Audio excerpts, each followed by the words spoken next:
Hallelujah hallelujah. प्रभु जीशु ख्रीष्टंकर अति पवित्र एवं महत् नाम रे आपण समस्त को आज यही ऑनलाइन उपासना मुक्ति मार्ग पास्टोरेट ऑनलाइन उपासना रे आमे स्वागत जनाऊ। आज आम धन्यवादी कारण आमे जीवित मान मध्य अच्छु।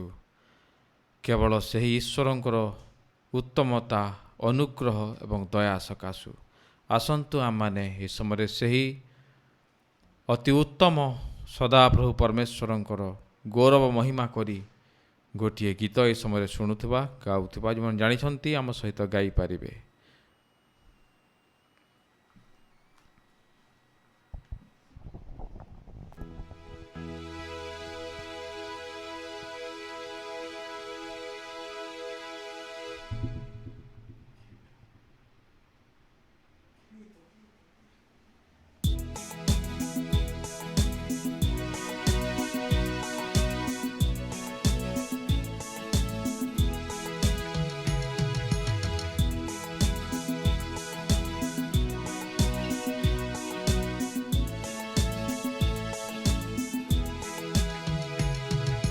प्रभु परमेश्वर तू कितना भला है, तेरी भलाई सदा की है। प्रभु परमेश्वर तू कितना भला है, तेरी भलाई सदा की है। मेरा दिल तुझे धन्यवाद देता, मेरा प्राण तुझे स्तुति देता। मेरा दिल तुझे धन्यवाद देता, मेरा प्राण तुझे स्तुति देता। प्रभु परमेश्वर तू कितना भला है, तेरी भलाई सदा की है। कठिन समय में तू मजबूत गढ़ है, अंधेरी राहों में तू जियारा है। कठिन समय में तू मजबूत गढ़ है, अंधेरी राहों में तू जियारा है। मेरी दुहाई तू सुनता, मेरा प्रभु कभी नहीं सोता। मेरा प्राण तुझे स्तुति देता। प्रभु परमेश्वर तू कितना भला है, तेरी भलाई सदा की है। तू कहता है नहीं छोड़ूंगा, तू कहता है नहीं ठुकराऊंगा, तू कहता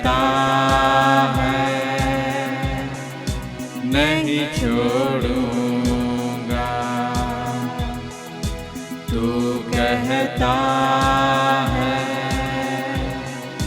नहीं ठुकराऊंगा। तेरा हाथ मेरी अगुवाई करता, तेरा सामर्थ मुझे बल देता। मेरा प्राण तुझे स्तुति देता। प्रभु परमेश्वर तू कितना भला है, तेरी भलाई सदा की है। मेरा दिल तुझे धन्यवाद देता, मेरा प्राण तुझे स्तुति देता। प्रभु परमेश्वर तू कितना भला है, तेरी भलाई सदा की है।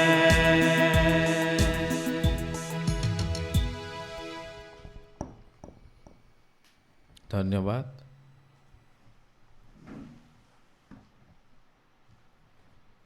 आसन्तु आमने आजिकार उपासना आरंभ करिबा। एतेबेले ए उपासनार आरंभ आमानकर पिता परमेश्वर, पुत्र ईश्वर प्रभु जीशु ख्रीष्ट एवं पवित्र आत्मांक नाम रे आरंभ हेउ। आमेन। पवित्र पवित्र महापवित्र आमानकर एकमात्र जीवित जिहोवा सदा प्रभु परमेश्वर प्रभु, एते बेला आमे तुमरी पाद तले तुमरी चरण तले आसुअछु। पिता, आमानकर पाप अधर्म सकल क्षमा कर एवं आमानक प्रति दृष्टिपात कर, कर्णपात कर। प्रभु, एते बेले प्रभु आमे तुमर पाद तले आसुअछु, आमानकु दया कर। प्रभु, तुमे आमानकु अनुग्रह करिअछ एवं आजि आमको जीवित मानक मध्य नाम स्थान देई तुमे पृथ्वी रे बसवास करने को अनुग्रह करिअछ। प्रभु, जीवन तमाम जन्मरु आज पर्यंत संगे होइअछ, सहवर्ती होइअछ। प्रभु, आम तुमर धन्यवाद करूछु। एते बेला आम तुमर उपासना करिवार सुजोग पाइअछु। प्रभु, आम तुमर धन्यवाद करूछु। प्रभु, आज रही उपासना रे तुमे आस। प्रभु, आम तुमको निमंत्रण करूछु। उपासनार प्रत्येक विषय द्वारा प्रभु गीत गायन, वाक्य पठन, प्रत्येक विषय द्वारा तुम्हें गौरव महिमा पाओ। समस्त वातावरण को सूची निर्मल पवित्र कर, आउ केवल तुम्हें ही गौरव महिमा पाओ। उपासनार आरंभ शेष पर्यंत आमानकर संगे सहाय होई आमान को आशीर्वाद कर, समस्त को आशीर्वाद कर। प्रभु, जिते जन आमे समय यही ऑनलाइन उपासना रे सहभागी होइअछु प्रभु, तथा जो मैंने हो पारि मध्य नाहांती प्रभु, समस्त को अनुग्रह कर, दया कर प्रभु। एवं प्रभु, आगामी दिन मानकर जेपरि आम मैंने सामूहिक भाव में तुमरी उपासना तुमरी पवित्र मंदिर रे आम मैंने जेपरि करि पारिबु, से कृपा करुणा अनुग्रह आमन को आशीर्वाद कर। यही प्रार्थना त्राणकर्ता प्रभु जीशुଙ୍କ नाम रे मागुअछु। आमेन। आसन्तु आम माने समय उपासना संगीतर आ गोटे गीत गाई आम ईश्वर को गौरव महिमा देवा।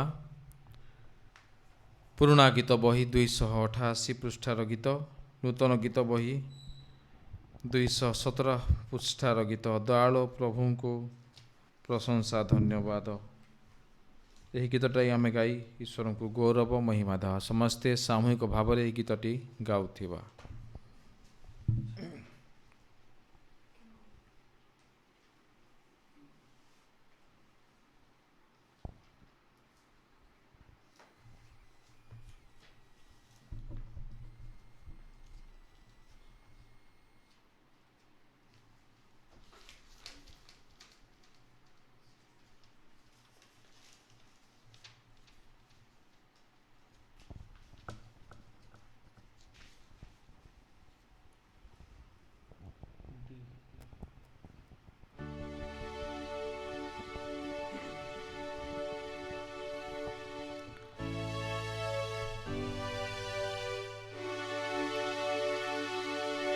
ଦୟାଳୁ ପ୍ରଭୁଙ୍କୁ ପ୍ରଶଂସା ଧନ୍ୟବାଦ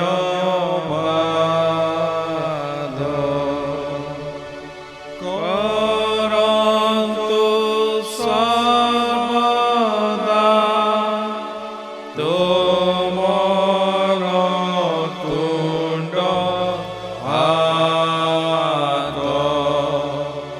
ଯେ ପିଲା କାଳରୁ ଆମକୁ ରଖନ୍ତି ଏ କାଳେ ମଧ୍ୟ ସେ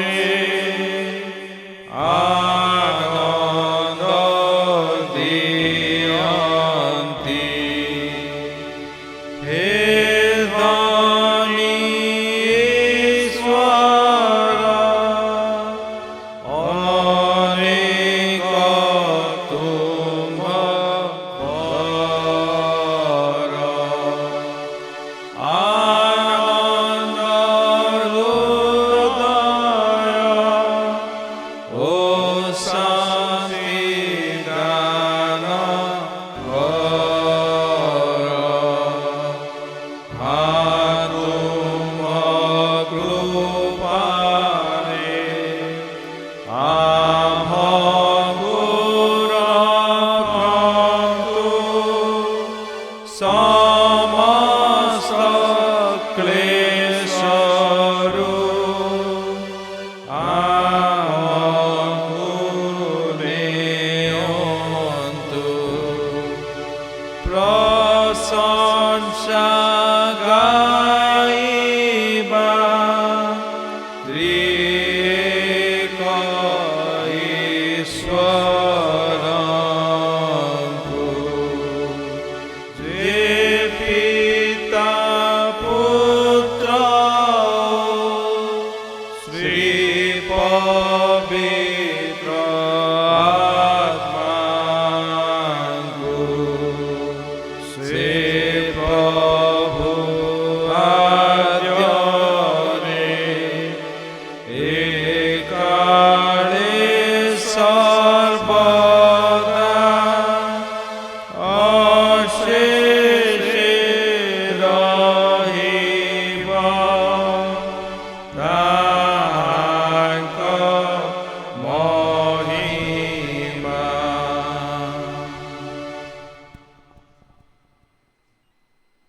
ଆସନ୍ତୁ ଏହି ସମୟରେ ଆମମାନଙ୍କର ଅତି ପବିତ୍ର ଖ୍ରୀଷ୍ଟୀୟ ବିଶ୍ୱାସକୁ ସ୍ୱୀକାର କରି ଏହିପରି ସାମୂହିକ ଭାବରେ କହୁଥିବା ଆକାଶମଣ୍ଡଳ ପୃଥିବୀର ସୃଷ୍ଟିକର୍ତ୍ତା ସର୍ବଶକ୍ତିମାନ ପିତା ଈଶ୍ୱରଙ୍କଠାରେ ବିଶ୍ୱାସ କରେ। ଈଶ୍ୱରଙ୍କ ଅଦ୍ୱିତୀୟ ପୁତ୍ର ଆମମାନଙ୍କର ପ୍ରଭୁ ଯୀଶୁଖ୍ରୀଷ୍ଟଙ୍କଠାରେ ବିଶ୍ୱାସ କରେ। ସେ ପବିତ୍ର ଆତ୍ମାଙ୍କ ଶକ୍ତିରେ କୁମାରୀ ମରିୟମଙ୍କ ଗର୍ଭରୁ ଜାତ ହେଲେ, ଦୁଃଖ ଭୋଗ କରି ପନ୍ତିୟ ପିଲାତଙ୍କ ସମୟରେ କ୍ରୁଶରେ ହତ ହେଲେ, ମରି ସମାଧି ପ୍ରାପ୍ତ ହେଲେ ଓ ପାତାଳକୁ ଓହ୍ଲାଇଲେ। ତୃତୀୟ ଦିନରେ ମୃତମାନଙ୍କ ମଧ୍ୟରୁ ଉଠିଲେ, ସ୍ୱର୍ଗାରୋହଣ କରି ସର୍ବଶକ୍ତିମାନ ପିତା ଈଶ୍ୱରଙ୍କର ଦକ୍ଷିଣ ପାର୍ଶ୍ୱରେ ଭୂମିଷ୍ଠ ହୋଇଛନ୍ତି। ପୁଣି ଜୀବିତ ଓ ମୃତଙ୍କ ବିଚାର କରିବା ନିମନ୍ତେ ସେ ସେଠାରୁ ପୁନର୍ଗମନ କରିବେ। ପବିତ୍ର ଆତ୍ମାଙ୍କଠାରେ ବିଶ୍ୱାସ କରି ଏକ ପବିତ୍ର ଖ୍ରୀଷ୍ଟିଆନ ମଣ୍ଡଳୀ, ସାଧୁମାନଙ୍କର ସହଭାଗିତା, ପାପର କ୍ଷମା, ଶରୀରର ପୁନରୁତ୍ଥାନ ଓ ଅନନ୍ତ ଜୀବନ ଅଛି ବୋଲି ବିଶ୍ୱାସ କରେ। ଆମେନ୍।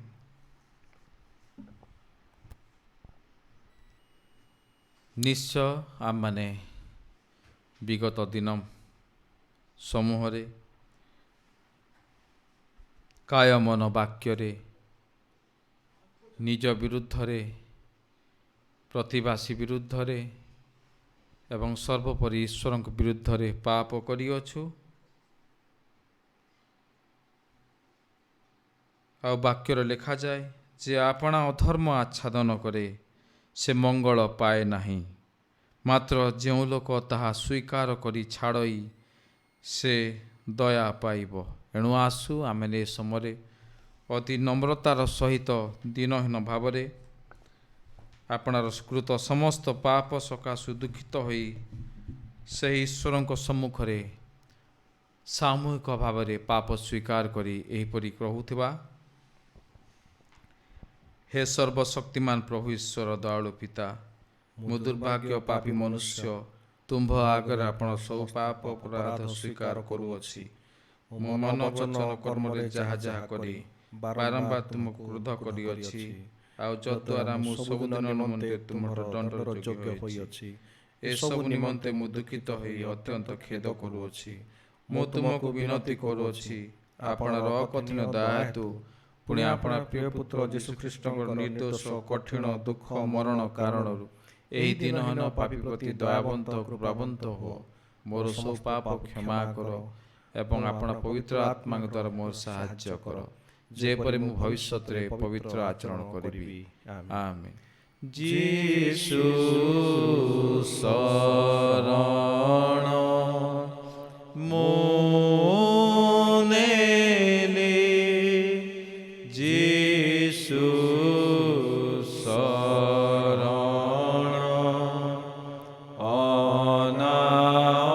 ଅନାମତେ ପ୍ରସନେ ନୋହିଲେ ମୋଲି, ଯୀଶୁ ଶରଣ।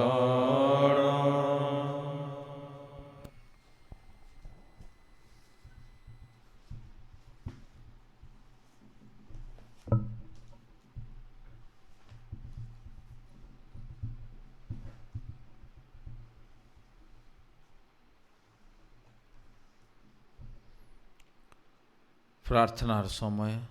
ବର୍ତ୍ତମାନ ମୁଁ ଅନୁରୋଧ କରିବି ସ୍ଥାନୀୟ ପାଳକ ରେଭରେଣ୍ଡ ଆନନ୍ଦ ସୋଲୋମନ ସେନାପତି ମହାଶୟଙ୍କୁ ସେ ଆସି ଆଜିକାର ଯାଜକୀୟ ପ୍ରାର୍ଥନା ଉତ୍ସର୍ଗ କରୁଥିବେ। ରେଭରେଣ୍ଡ ଏସ୍ ସେନାପତି।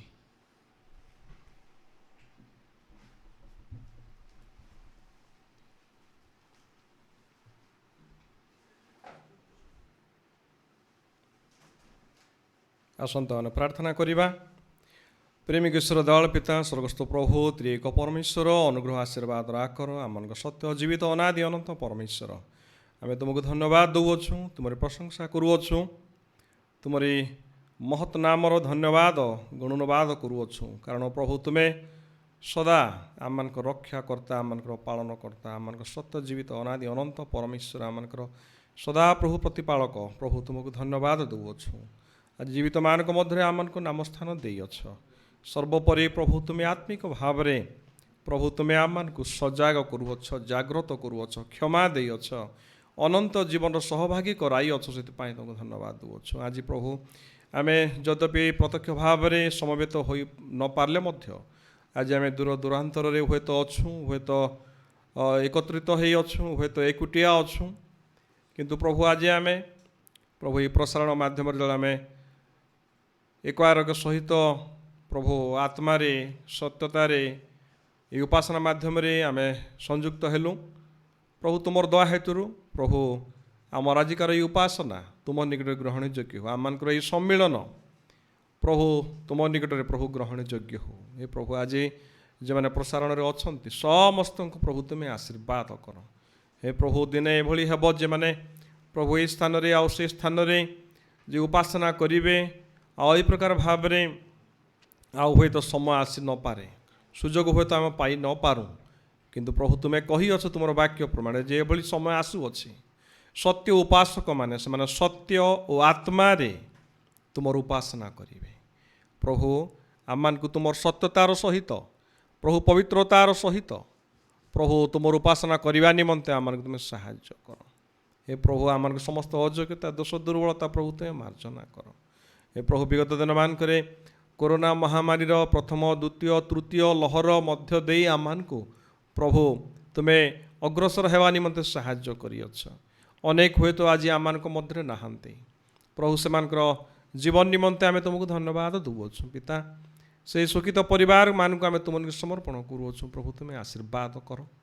प्रभु जे मान को प्रभु आज जो मैंने संक्रमण सहित प्रभु युद्ध करुँच, प्रभु असुस्थ अवस्था अच्छा, प्रभु तुमे समस्त को बल शक्ति सामर्थ्य प्रभु तुमे प्रदान कर अनेकों को प्रभु तुमे सुस्थता देइछ से तुमको धन्यवाद देवछु हे प्रभु समूले ये रोग ये जीवाणु ये संक्रमण नष्ट हेब एवं प्रभु तार औषध प्रभु निश्चित भाव में आम पाइपारू प्रभु से भली तुम्हें आम मानक तुमर ज्ञान बुद्धि प्रभु तुम्हें प्रदान कर हे प्रभु आम मंडली निमंते प्रार्थना करुअछु प्रभु आज समस्त परिवार समूह निमंते प्रार्थना करुअछु हे प्रभु तुमर पवित्र उपस्थिति आम समस्त को प्रभु तुम्हें अवगत होगा साहाय्य कर प्रभु तुमर प्रभु उपस्थिति अवगत है तुमको प्रेम करूँ तुमको भय करूँ प्रभु एवं तुमर सहित संयुक्त जीवन काटी अग्रसर हेबु से तुम्हें करुणा कर पाप मंद अपराध गुप्त विषय समस्त विषय प्रभु तुम्हें उनको उद्धार कर प्रभु जे माने प्रभु आज पीड़ित शय्याशायी वृद्ध वयस्क दुर्बल रोगाक्रांत समस्त निमंते आम प्रभु विनती प्रार्थना करुअछु हे प्रभु तुम्हें दया कर तुम राज्य आसु पिता आम प्रार्थना करुअछु समस्त पुओ झील युवक युवती मान प्रभु तुम्हें आशीर्वाद कर आगामी दिन मानक स्कूल कॉलेज खुलिबार आम प्रभु सूचना पाइछुं अपेक्षा करुअछु प्रभु निश्चित भाव में ताहा आम निमंते निश्चित भाव आनंदर विषय खुशीर प्रभु संदेश अटे किंतु प्रभु आहुरी संक्रमण जेभली न व्यापे प्रभु तुम्हें दया कर प्रभु आमर सहवर्ती परमेश्वर हुआ हे प्रभु समस्त सहवर्ती परमेश्वर हुए आशीर्वाद कर प्रभु आम चिकित्सालय आम स्वास्थ्य सेवा आम हॉस्टेल आम स्कूल आउ समस्त कार्यक्रम आम सुसमाचार प्रचार कार्य समस्त विषय को आम तुमको समर्पण करुँ प्रभु आशीर्वाद कर प्रभु आम प्रार्थना करुँ आम संबलपुर धर्मांचल निमंते आम बिशप महोदय समस्त पालक प्रचारक समस्त को प्रभु तुम्हें आशीर्वाद कर हे प्रभु विभिन्न स्थान निर्वाचन कार्यक्रम अच्छी प्रभु जेभली ताहा सुंदर भाव में हेब उपयुक्त प्रभु नेता नेत्री से माने आसन पाइबे अधिकार पाइबे से बेले तुम्हें करुणा कर आमर देश को प्रभु आम तुमको समर्पण करुअछु आम राज्य को आम तुमको समर्पण करुअछु विगत दिन मानक प्रभु बजेट उपस्थापन है आ निश्चित भाव में अनेक निमंते प्रभु भल मंदर विषय सब आसला प्रभु निश्चित भाव में आर्थिक भाव में आम सुदृढ़ हो प्रभु अग्रसर हेबु से तुम्हें करुणा कर हे प्रभु आम प्रार्थना करुअछु आज सुसमाचार कार्य निमंते जो विभिन्न संस्था सब प्रभु कार्यरत अटंती प्रभु Bible society scripture union Amkar प्रभु एव्री होम क्रुसेड आ स्वास्थ्य सेवा वर्ल्ड विजन ये सब संस्था मान आम तुमको समर्पण करुअछु प्रभु समस्त को प्रभु तुम्हें योग्य आचरण करी तुमर आह्वान अनुसार अग्रसर होने साहाय्य कर हे प्रभु धन्यवाद दौछु विगत दिन मानक प्रभु एक विवाह कार्य समापन करने निमंते प्रभु तुम्हें साहाय्य कल प्रभु धन्यवाद दौछु से बर एवं कन्या निमंते से नव दंपति निमंते आम प्रार्थना करुअछु अखिलेश नायक निमंते आम प्रार्थना करुअछु झील प्रभु अमिषा निमंते प्रभु प्रभु से प्रभु तुम्हें आशीर्वाद कर प्रभु से दाम्पत्य जीवन नूतन समस्त पर्याय तुम्हें ही सहवर्ती परमेश्वर हो आगामी दिन मानक आम अनेक बह आउ प्रभु वाग्दान कार्यक्रम रही अच्छे प्रभु ताहा जेपरि निरापदे प्रभु संपादित हेब आउ लोके प्रभु सुंदर भाव में प्रार्थना सहित योगदान करें प्रभु से तुम्हें करुणा कर हे प्रभु पुणी थे आजिकार परिचालन प्रभु तुम जो दुई दास दासी को तुम्हें व्यवहार करुअछ से तुमको धन्यवाद दौछ प्रार्थना करुअछु अनुराग चाँद को निमंते प्रभु प्रार्थना करुअछु अर्चना झील निमंते प्रभु दुई जन को तुम्हें आशीर्वाद कर तुमर प्रभु कार्य निमंते से तुम्हें आह्वान करियछ से तुमको धन्यवाद दौछु प्रभु तांकर एकमात्र झील माँ आउ समस्त परिवार को आम तुमको समर्पण करुँ आशीर्वाद कर आउ स्वास्थ्य जनित जहाँ भी समस्या अच्छी प्रभु तुम्हें जाणुअछ पिता प्रभु तुम्हें समस्त असंभव विषय को संभव कर परमेश्वर प्रभु से परिवार रे जहाँ भी प्रभु असुस्थतार विषय अच्छे तुम्हें सुस्थता प्रभु तुम्हें प्रदान कर तुम्हें प्रभु उत्तर प्रदानकारी परमेश्वर प्रभु से परिवार सहवर्ती परमेश्वर हुआ आजिकार उपासना परिचालन समस्त विषय से तुम्हें व्यवहार कर हे प्रभु आम आदित्य निमंते प्रार्थना करुअछु प्रभु तांकर मध्य जहाँ सब टेक्निकाली आमको साहाय्य करूअछंती प्रसारण रे प्रभु तांको तुम आशीर्वाद कर प्रभु आज जो मैंने आमकर प्रसारण संयुक्त होई अछंती समस्त को आम तुम पुणी थे समर्पण करूअछु पिता समस्त उपरे तुम अदृश्य सुस्थकारी शक्तियुक्त हस्तर स्पर्श दियो एवं प्रभु तुम समस्त को प्रभु तुम आशीर्वाद कर आम पाप अयोग्यता दोष दुर्बलता समस्त विषय प्रभु तुम मार्जना करियछ से तुमको धन्यवाद दूछु पिता पुणी थे अवशिष्टांश समस्त आम कार्यक्रम को तुमको समर्पण करी प्रार्थना जीशुଙ୍କ नाम मागुअछु आमेन।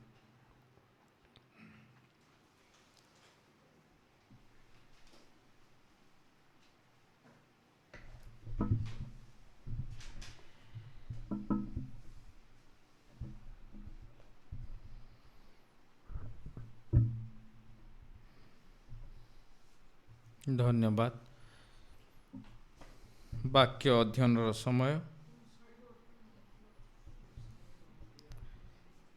एवं आजिर ध्यान निमंते ईश्वर जीवंत वाक्यरू जो वाक्यांशटी निया जायछि ताहा आपण माने पाइबे माथ्यू लिखित सुसमाचार तार 25 अध्याय प्रथम 13 पद माथ्यू लिखित सुसमाचार तार 25 अध्याय प्रथम 13 पद एवं ईश्वर जीवंत वाक्य ए प्रकार लिखा जाए सेतेबेले स्वर्ग राज्य 10 जन कन्या सदृश हेब से माने अपना अपना प्रदीप घिनी बरंक सहित साक्षात करने को बाहरिले सेमानक मध्यरु 5 जन निर्बुद्धि और 5 जन सुबुद्धि थिले।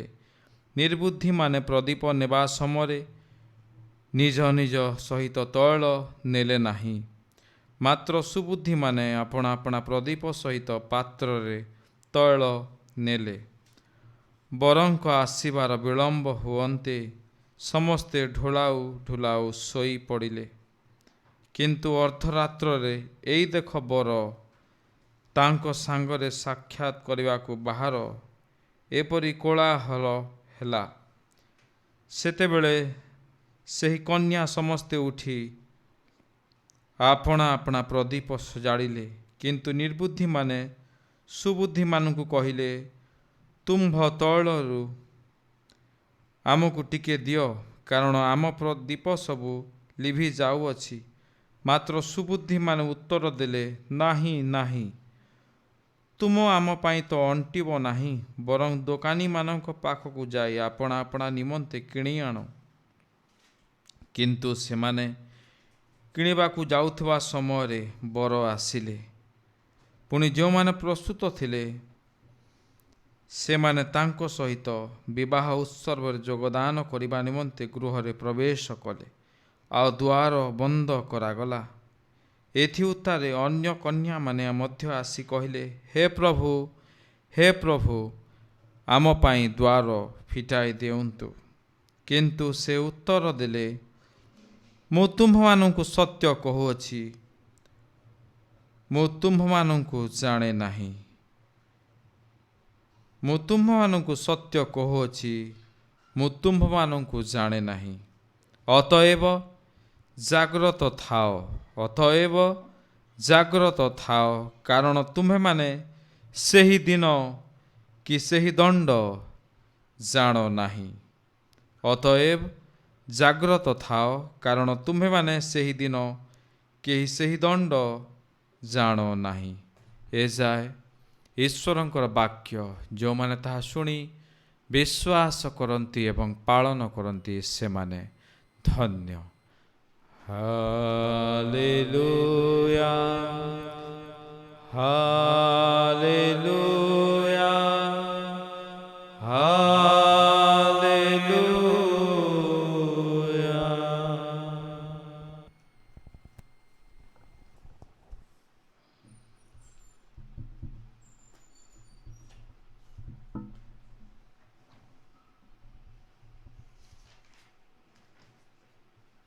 आसंतु आमने समय आमानकर आनित नैवेद्य संग्रह करिबा एवं ए समय आमने गोटे गीत ଗାଉଥିବା ବା ଈଶ୍ୱରଙ୍କ ପ୍ରଶଂସା ଗୌରବ ମହିମା କରୁଥିବା। ଏ ସମୟରେ ଆମର ଆଣିତ ନୈବେଦ୍ୟ ସଂଗୃହୀତ ହେବ। ଗୀତ ସମୟରେ ଆମମାନେ ନିଜ ନିଜକୁ ସେହି ସଦାପ୍ରଭୁଙ୍କର ରାଜ୍ୟ ନିମନ୍ତେ ପ୍ରସ୍ତୁତ କରୁଥିବା, ଈଶ୍ୱରଙ୍କ ବାକ୍ୟ ଦ୍ୱାରା ନିଜ ନିଜକୁ ପ୍ରସ୍ତୁତ କରୁଥିବା।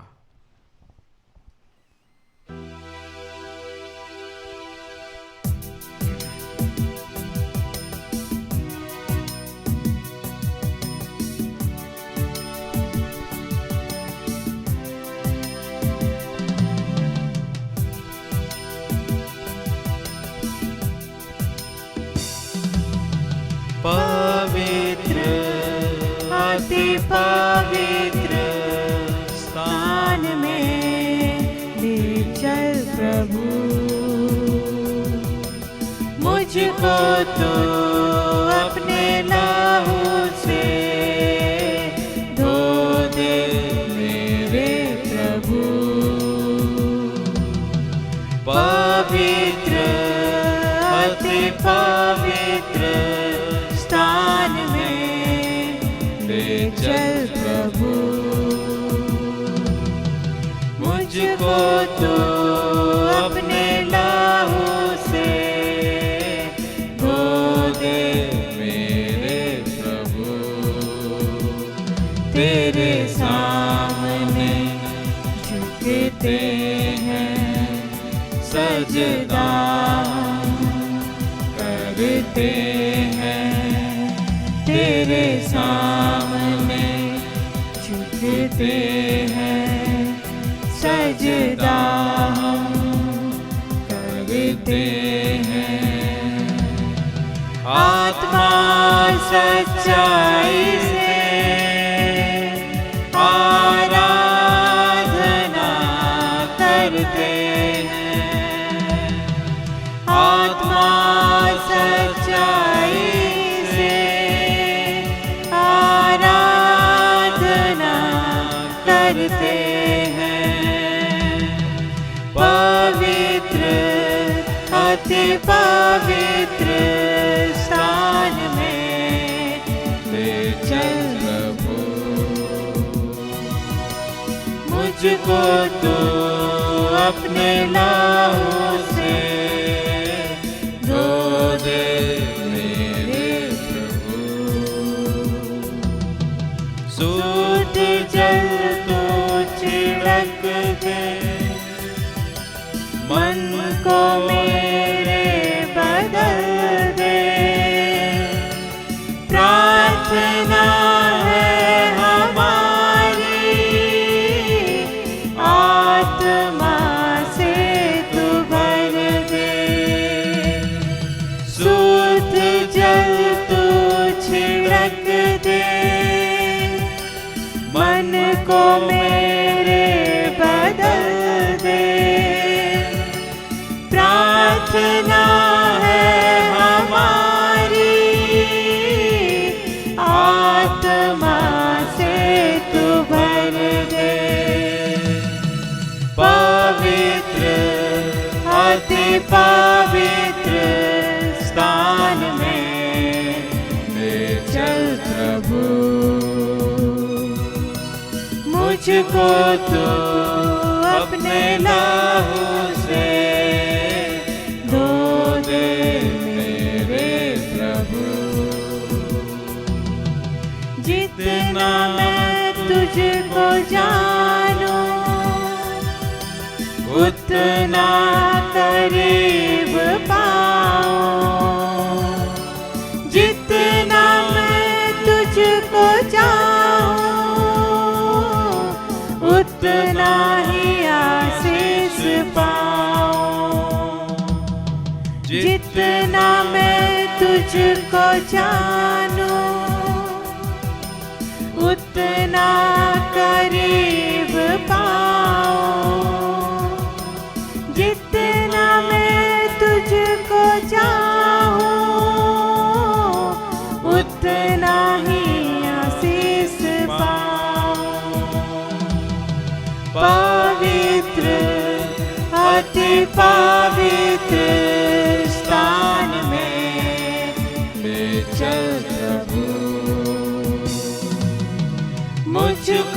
तू अपने लहू से धो दे मेरे प्रभु। तेरे सामने झुकते हैं सजदा हम करते हैं।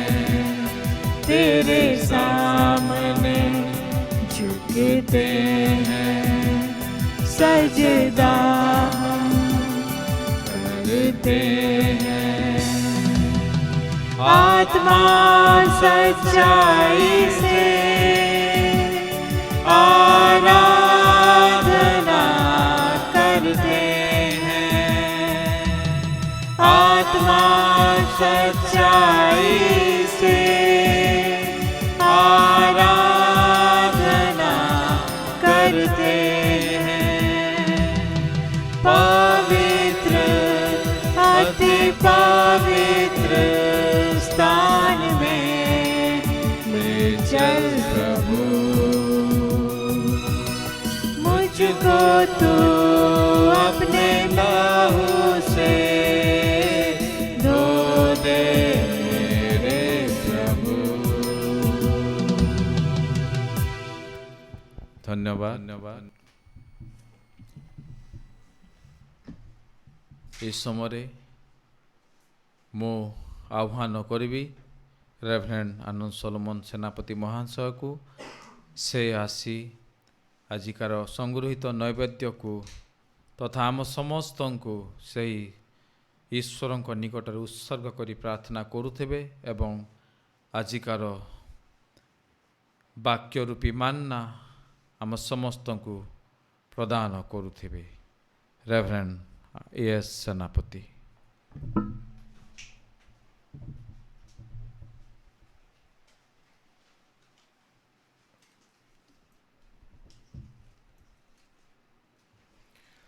ଆସନ୍ତୁ ଆମେ ପ୍ରାର୍ଥନା କରିବା। ପ୍ରେମିକ ଈଶ୍ୱର ଦୟାଳ ପିତା ସ୍ୱର୍ଗସ୍ଥ ପ୍ରଭୁ ତ୍ରିଏକ ପରମେଶ୍ୱର ଅନୁଗ୍ରହ ଆଶୀର୍ବାଦର ଆକର ଆମମାନଙ୍କର ତ୍ରାଣକର୍ତ୍ତା ପ୍ରଭୁ, ଏହି ସମୟରେ ଆମେ ଆମମାନଙ୍କ ସଂଗୃହୀତ ନୈବେଦ୍ୟକୁ ଏହି ଧନ୍ୟବାଦର ଭେଟିକୁ ଆମେ ତୁମ ନିକଟରେ ଉତ୍ସର୍ଗ ସମର୍ପଣ କରୁଅଛୁ। ହେ ପ୍ରଭୁ, ଆଜି ଆମେ ହୁଏତ ପରିବାର ଭାବରେ ସମବେତ ହୋଇଅଛୁ, ହୁଏତ ପ୍ରଭୁ ପାରିବାରିକ ସହଭାଗିତାର ହୁଏତ ଆମେ ଦୂର ସ୍ଥାନରେ ଅଛୁ, ହୁଏତ ବନ୍ଧୁମାନଙ୍କର ମେଳନରେ ଅଛୁ। ପ୍ରଭୁ, ଆମର ସଂଗୃହୀତ ସମସ୍ତ ନୈବେଦ୍ୟ ପ୍ରଭୁ ଆମେ ତୁମ ନିକଟରେ ବର୍ତ୍ତି କରାଉଅଛୁ। ପ୍ରଭୁ, ତୁମର ଆଶୀର୍ବାଦର ହସ୍ତ ଆମ ସମସ୍ତଙ୍କ ଉପରେ ରଖ। ତୁମର ଏକମାତ୍ର ପୁତ୍ରଙ୍କୁ ଯେ ଆମମାନଙ୍କୁ ତୁମେ ପ୍ରଦାନ କଲ, ସେହି ବହୁମୂଲ୍ୟ ଦାନ ତୁଳନାରେ ପ୍ରଭୁ ଆମମାନଙ୍କର ତୁମ ନିକଟକୁ ଅର୍ପଣ କରିବା ନିମନ୍ତେ ଆଉ କୌଣସି ସେହି ତୁଳନାତ୍ମକ ବିଷୟ ନାହିଁ ପ୍ରଭୁ। ଆମର ଶବ୍ଦ ମଧ୍ୟ ଯଥେଷ୍ଟ ନୁହେଁ ପିତା। ହେ ପରମେଶ୍ୱର, କିନ୍ତୁ ପ୍ରଭୁ ତୁମେ ଦିନହୀନ ହୃଦୟକୁ ପ୍ରଭୁ ତୁମେ ଅପେକ୍ଷା କରିଥାଅ, ତୁମେ ଗ୍ରହଣ କରିଥାଅ। ହେ ପ୍ରଭୁ, ଆମର ହୃଦୟ ମନ ଆତ୍ମାକୁ ଏହି ନୈବେଦ୍ୟ ସହିତ ତୁମ ନିକଟ ସମର୍ପଣ କରୁଅଛୁ। ପୁଣି ପ୍ରଭୁ ବାକ୍ୟକୁ ମଧ୍ୟ ଆମେ ତୁମ ନିକଟ ରଖୁଅଛୁ। ପ୍ରଭୁ, ବାକ୍ୟ ଦ୍ୱାରା ପ୍ରଭୁ ତୁମେ ଆମମାନଙ୍କ କଥା କୁହ। ପ୍ରଭୁ, ଆମର ହୃଦୟ ମନ ଆତ୍ମାକୁ ପ୍ରଭୁ ତୁମେ ପରିଷ୍କାର କର ଏବଂ ପ୍ରଭୁ ସମସ୍ତ କାର୍ଯ୍ୟକ୍ରମକୁ ତୁମ ନିକଟ ସମର୍ପଣ କରି ପ୍ରାର୍ଥନା ଯୀଶୁଙ୍କ ନାମରେ ମାଗୁଅଛୁ। ଆମେନ୍।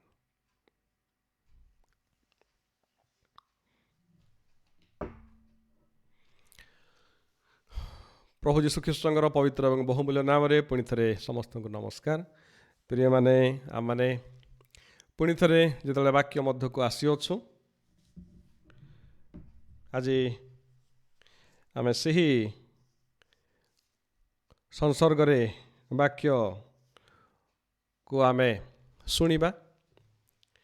ବିଗତ ସମୟମାନଙ୍କରେ ଆମମାନେ ଈଶ୍ୱରଙ୍କ ରାଜ୍ୟ ବିଷୟରେ, ସେ ସ୍ୱର୍ଗ ରାଜ୍ୟ ବିଷୟରେ ଆମେ ଚିନ୍ତା କରୁଅଛୁ।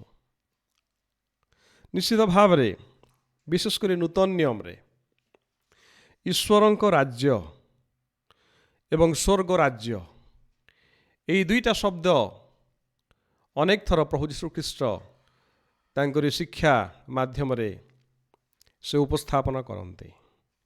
ଏବଂ ଦ କିଙ୍ଗଡମ୍ ଅଫ୍ ଗଡ୍, ଏବଂ ଦ କିଙ୍ଗଡମ୍ ଅଫ୍ ହେଭେନ୍ ର ଉପମାକୁ ସେ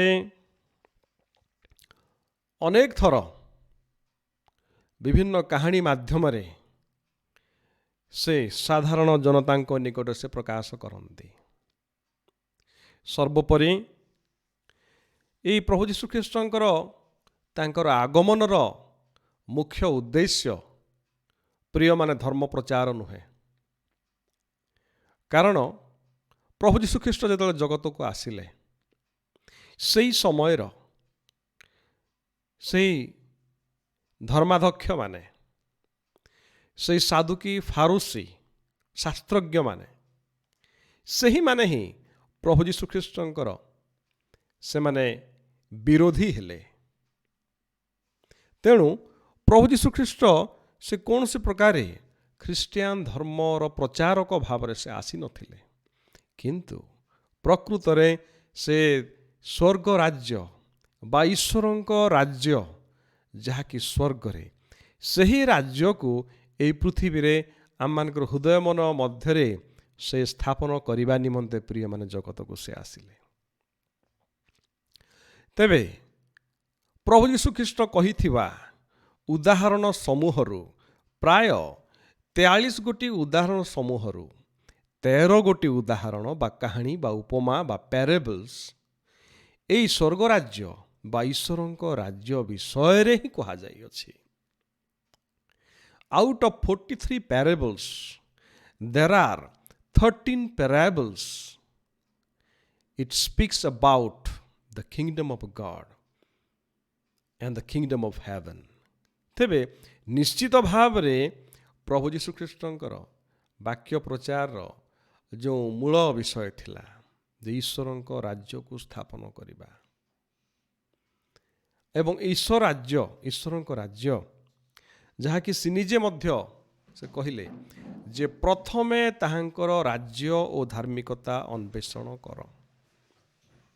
ପ୍ରଥମେ ତାହାଙ୍କର ରାଜ୍ୟ ଓ ଧାର୍ମିକତା ଅନ୍ୱେଷଣ କର। ତେବେ ସବୁଠାରୁ ମୁଖ୍ୟ ଥିମ୍ ହେଉଛି ଈଶ୍ୱରଙ୍କ ରାଜ୍ୟ ସ୍ଥାପନ।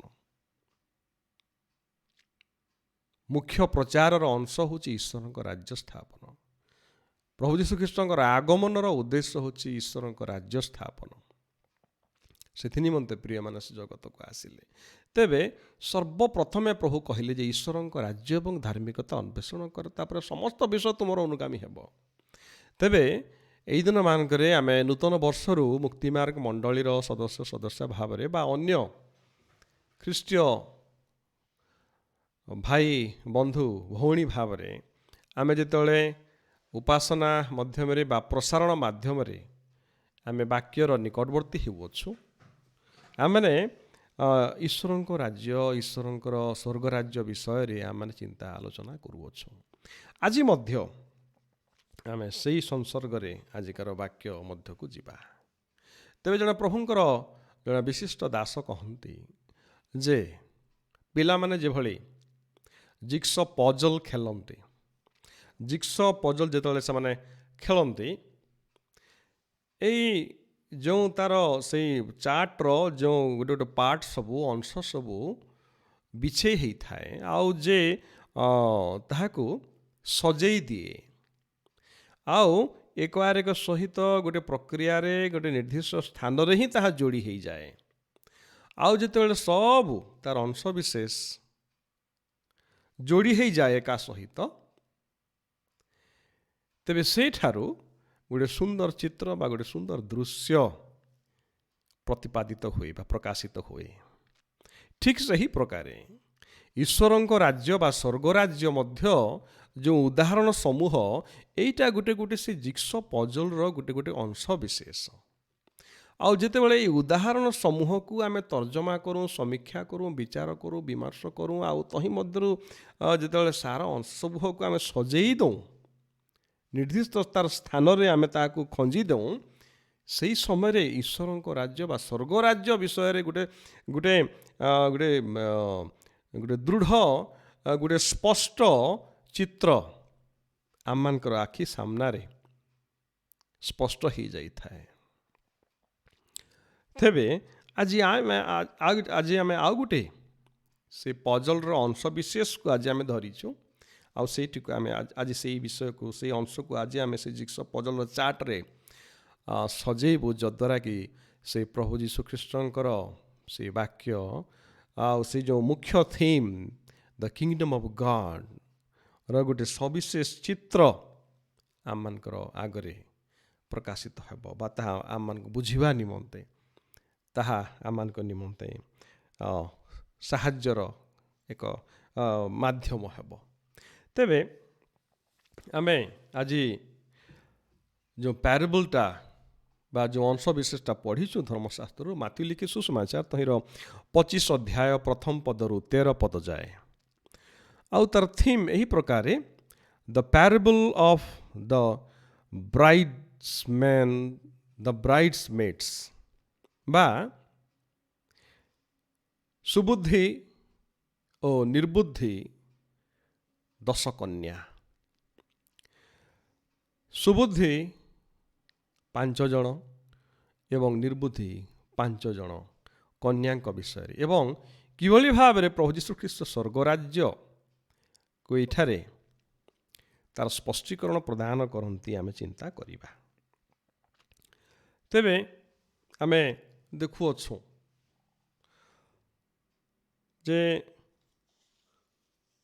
स्वर्गराज्य एवं ईश्वरंक राज्य यही दुईटा शब्द बारंबार प्रभु यीशु ख्रीष्ट तांकर उदाहरण माध्यम व्यवहार करते। तेबे आज जितेबाला आमे माथ्यू लिखी सुसमाचार तार 25 अध्याय पढ़ीचु से प्रथम पदरे ही आमे देखुअछु जे सेतेबेले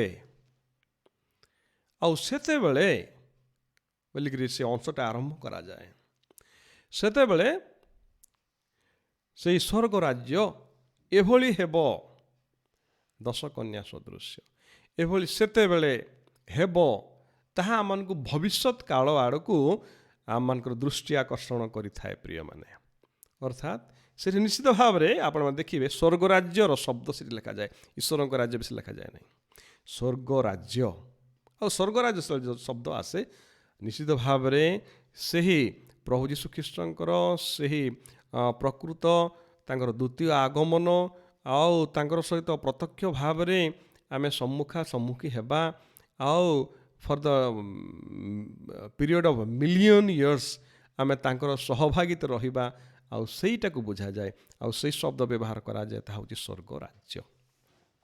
तेबे एभली हेब सेतेबेले आउ सेटा होची से भविष्यतर विषय 13 पदरे लिखा जाए जाग्रत थाओ 13 पदरे लिखा जाए सही दिन कि सही समय तुमने जान नहीं तार अर्थ यह एक भविष्यत एक दृश्य को आम मानकर सम्मुख रे आम मानकर चक्षु सम्मुख रे प्रकाश करि थाए।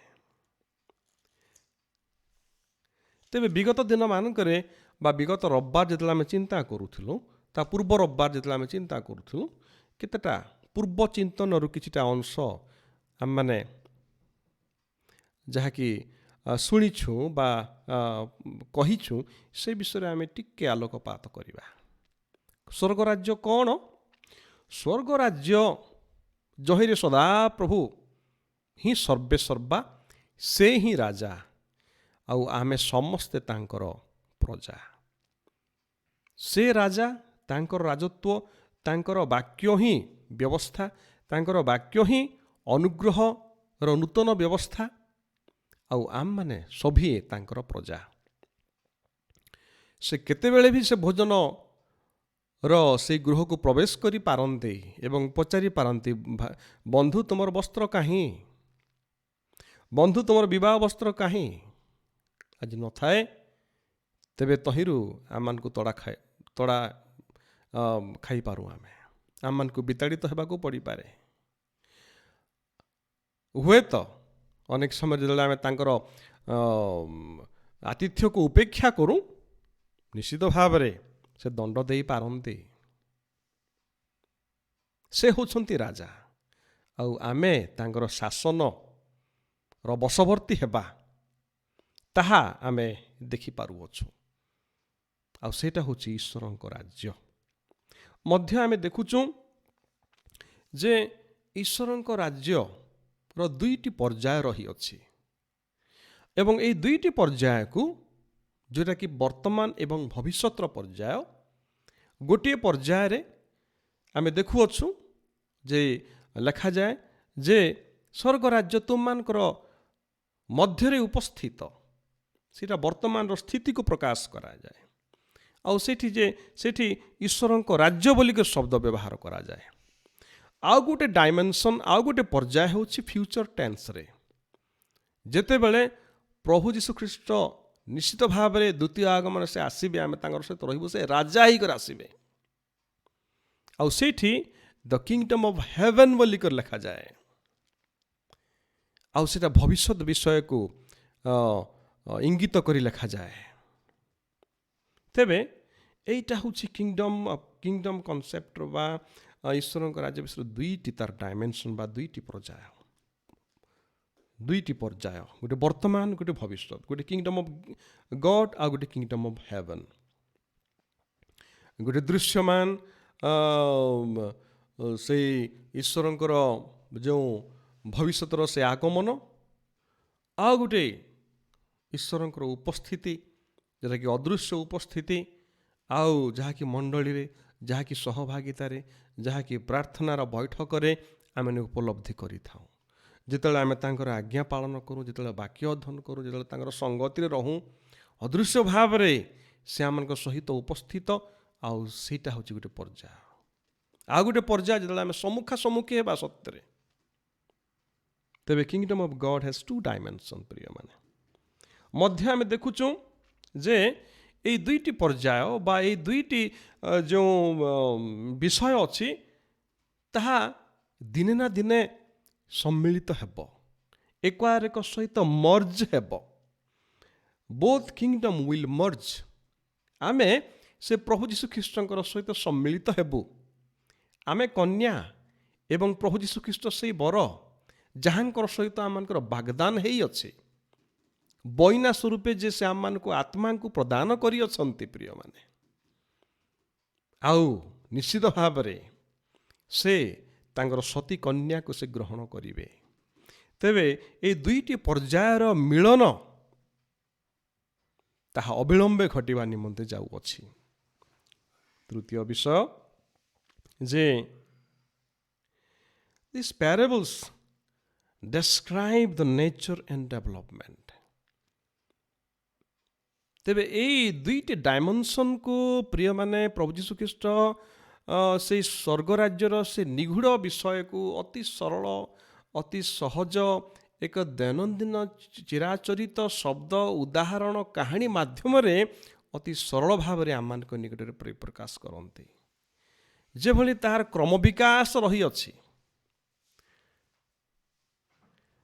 ତାର କ୍ରମ ବିକାଶରେ এই ରାଜ୍ୟ ଆଗକୁ ବଢ଼ୁଅଛି।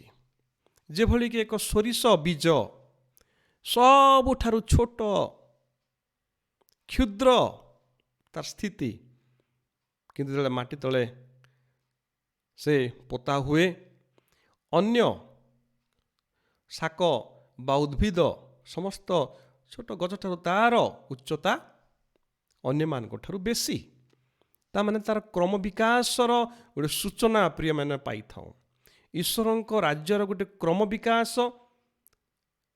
ଏବଂ ଧୀରେ ଧୀରେ ଧୀରେ ଧୀରେ ଆଗକୁ ବଢ଼ି ମର୍ଜ ହେବା ପର୍ଯ୍ୟନ୍ତ, ସେ ପ୍ରକୃତ ସ୍ୱର୍ଗ ରାଜ୍ୟରେ ମିଳିତ ହେବା ପର୍ଯ୍ୟନ୍ତ ଆମମାନଙ୍କୁ ଅଗ୍ରସର କରାଇ ନିଏ। ମଧ୍ୟ ଆମେ ସେଇ ଉଦାହରଣ ଦେଖୁଛୁ, ସେଇ ଖମିର ଯାହାକି ଏକ କ୍ଷୁଦ୍ର ତାର ଅଂଶ, କିନ୍ତୁ ସମୁଦାୟ ମଇଦାକୁ ସେ ଖମିରମୟ କରିଦିଏ। ତାମାନେ ତାର କ୍ରମ ବିକାଶ କ୍ରିୟାଶୀଳ, ଦିନକୁ ଦିନ ଧୀରେ ଧୀରେ ଅଦୃଶ୍ୟ ଭାବରେ ସେ ବିସ୍ତାରିତ ହେଉଅଛି। ତେବେ ଏହା ହେଉଛି ଈଶ୍ୱରଙ୍କ ରାଜ୍ୟ, କ୍ରମ ବିକାଶ କରୁଅଛି, ବ୍ୟାପୁଅଛି ଈଶ୍ୱରଙ୍କ ରାଜ୍ୟ, ସେଇ ସ୍ୱର୍ଗ ରାଜ୍ୟ। ଆଉ ଧୀରେ ଧୀରେ ଧୀରେ ଧୀରେ ସମସ୍ତ ଜାନୁ ତାଙ୍କ ନିକଟରେ ନତ ହେବେ। ବିଶ୍ୱାସୀ ଅବିଶ୍ୱାସୀ ତାଙ୍କ ନିକଟରେ ନିଜକୁ ନତ କରିବେ। ସମସ୍ତ ଜିହ୍ୱା ତାହାଙ୍କୁ ସ୍ୱୀକାର କରିବ, ସେ ହିଁ ରାଜା। ଆଉ ଏହି ପ୍ରକାର କ୍ରମନ୍ୱୟରେ କ୍ରମ ବିକାଶରେ ପ୍ରଭୁ ସେ ଈଶ୍ୱରଙ୍କ ରାଜ୍ୟ, ସେ ତାଙ୍କ ରାଜ୍ୟ ବିଷୟରେ ଆମମାନଙ୍କୁ ଏକ ସ୍ପଷ୍ଟ ଗୋଟେ ଚିତ୍ର ଆମମାନଙ୍କ ନିକଟରେ ସେ ଦୃଶ୍ୟମାନ କରନ୍ତି। ତେବେ ଏହି ଉପମା ସମୂହ ଈଶ୍ୱରଙ୍କ ରାଜ୍ୟର ସେ ଗୁଣ, ସେ ଚରିତ୍ର, ସେ ସ୍ଥିତିକୁ ପ୍ରିୟମାନେ ବର୍ଣ୍ଣନା କରିଥାଏ, ମଧ୍ୟ ତାର କ୍ରମ ବିକାଶକୁ ପର୍ଯ୍ୟାୟକ୍ରମେ ବୁଝାଇ ଅନ୍ତିମ ଦୃଶ୍ୟକୁ ସେ ଆମମାନଙ୍କ ନିକଟରେ ସ୍ଥାପନ କରାଇଥାଏ।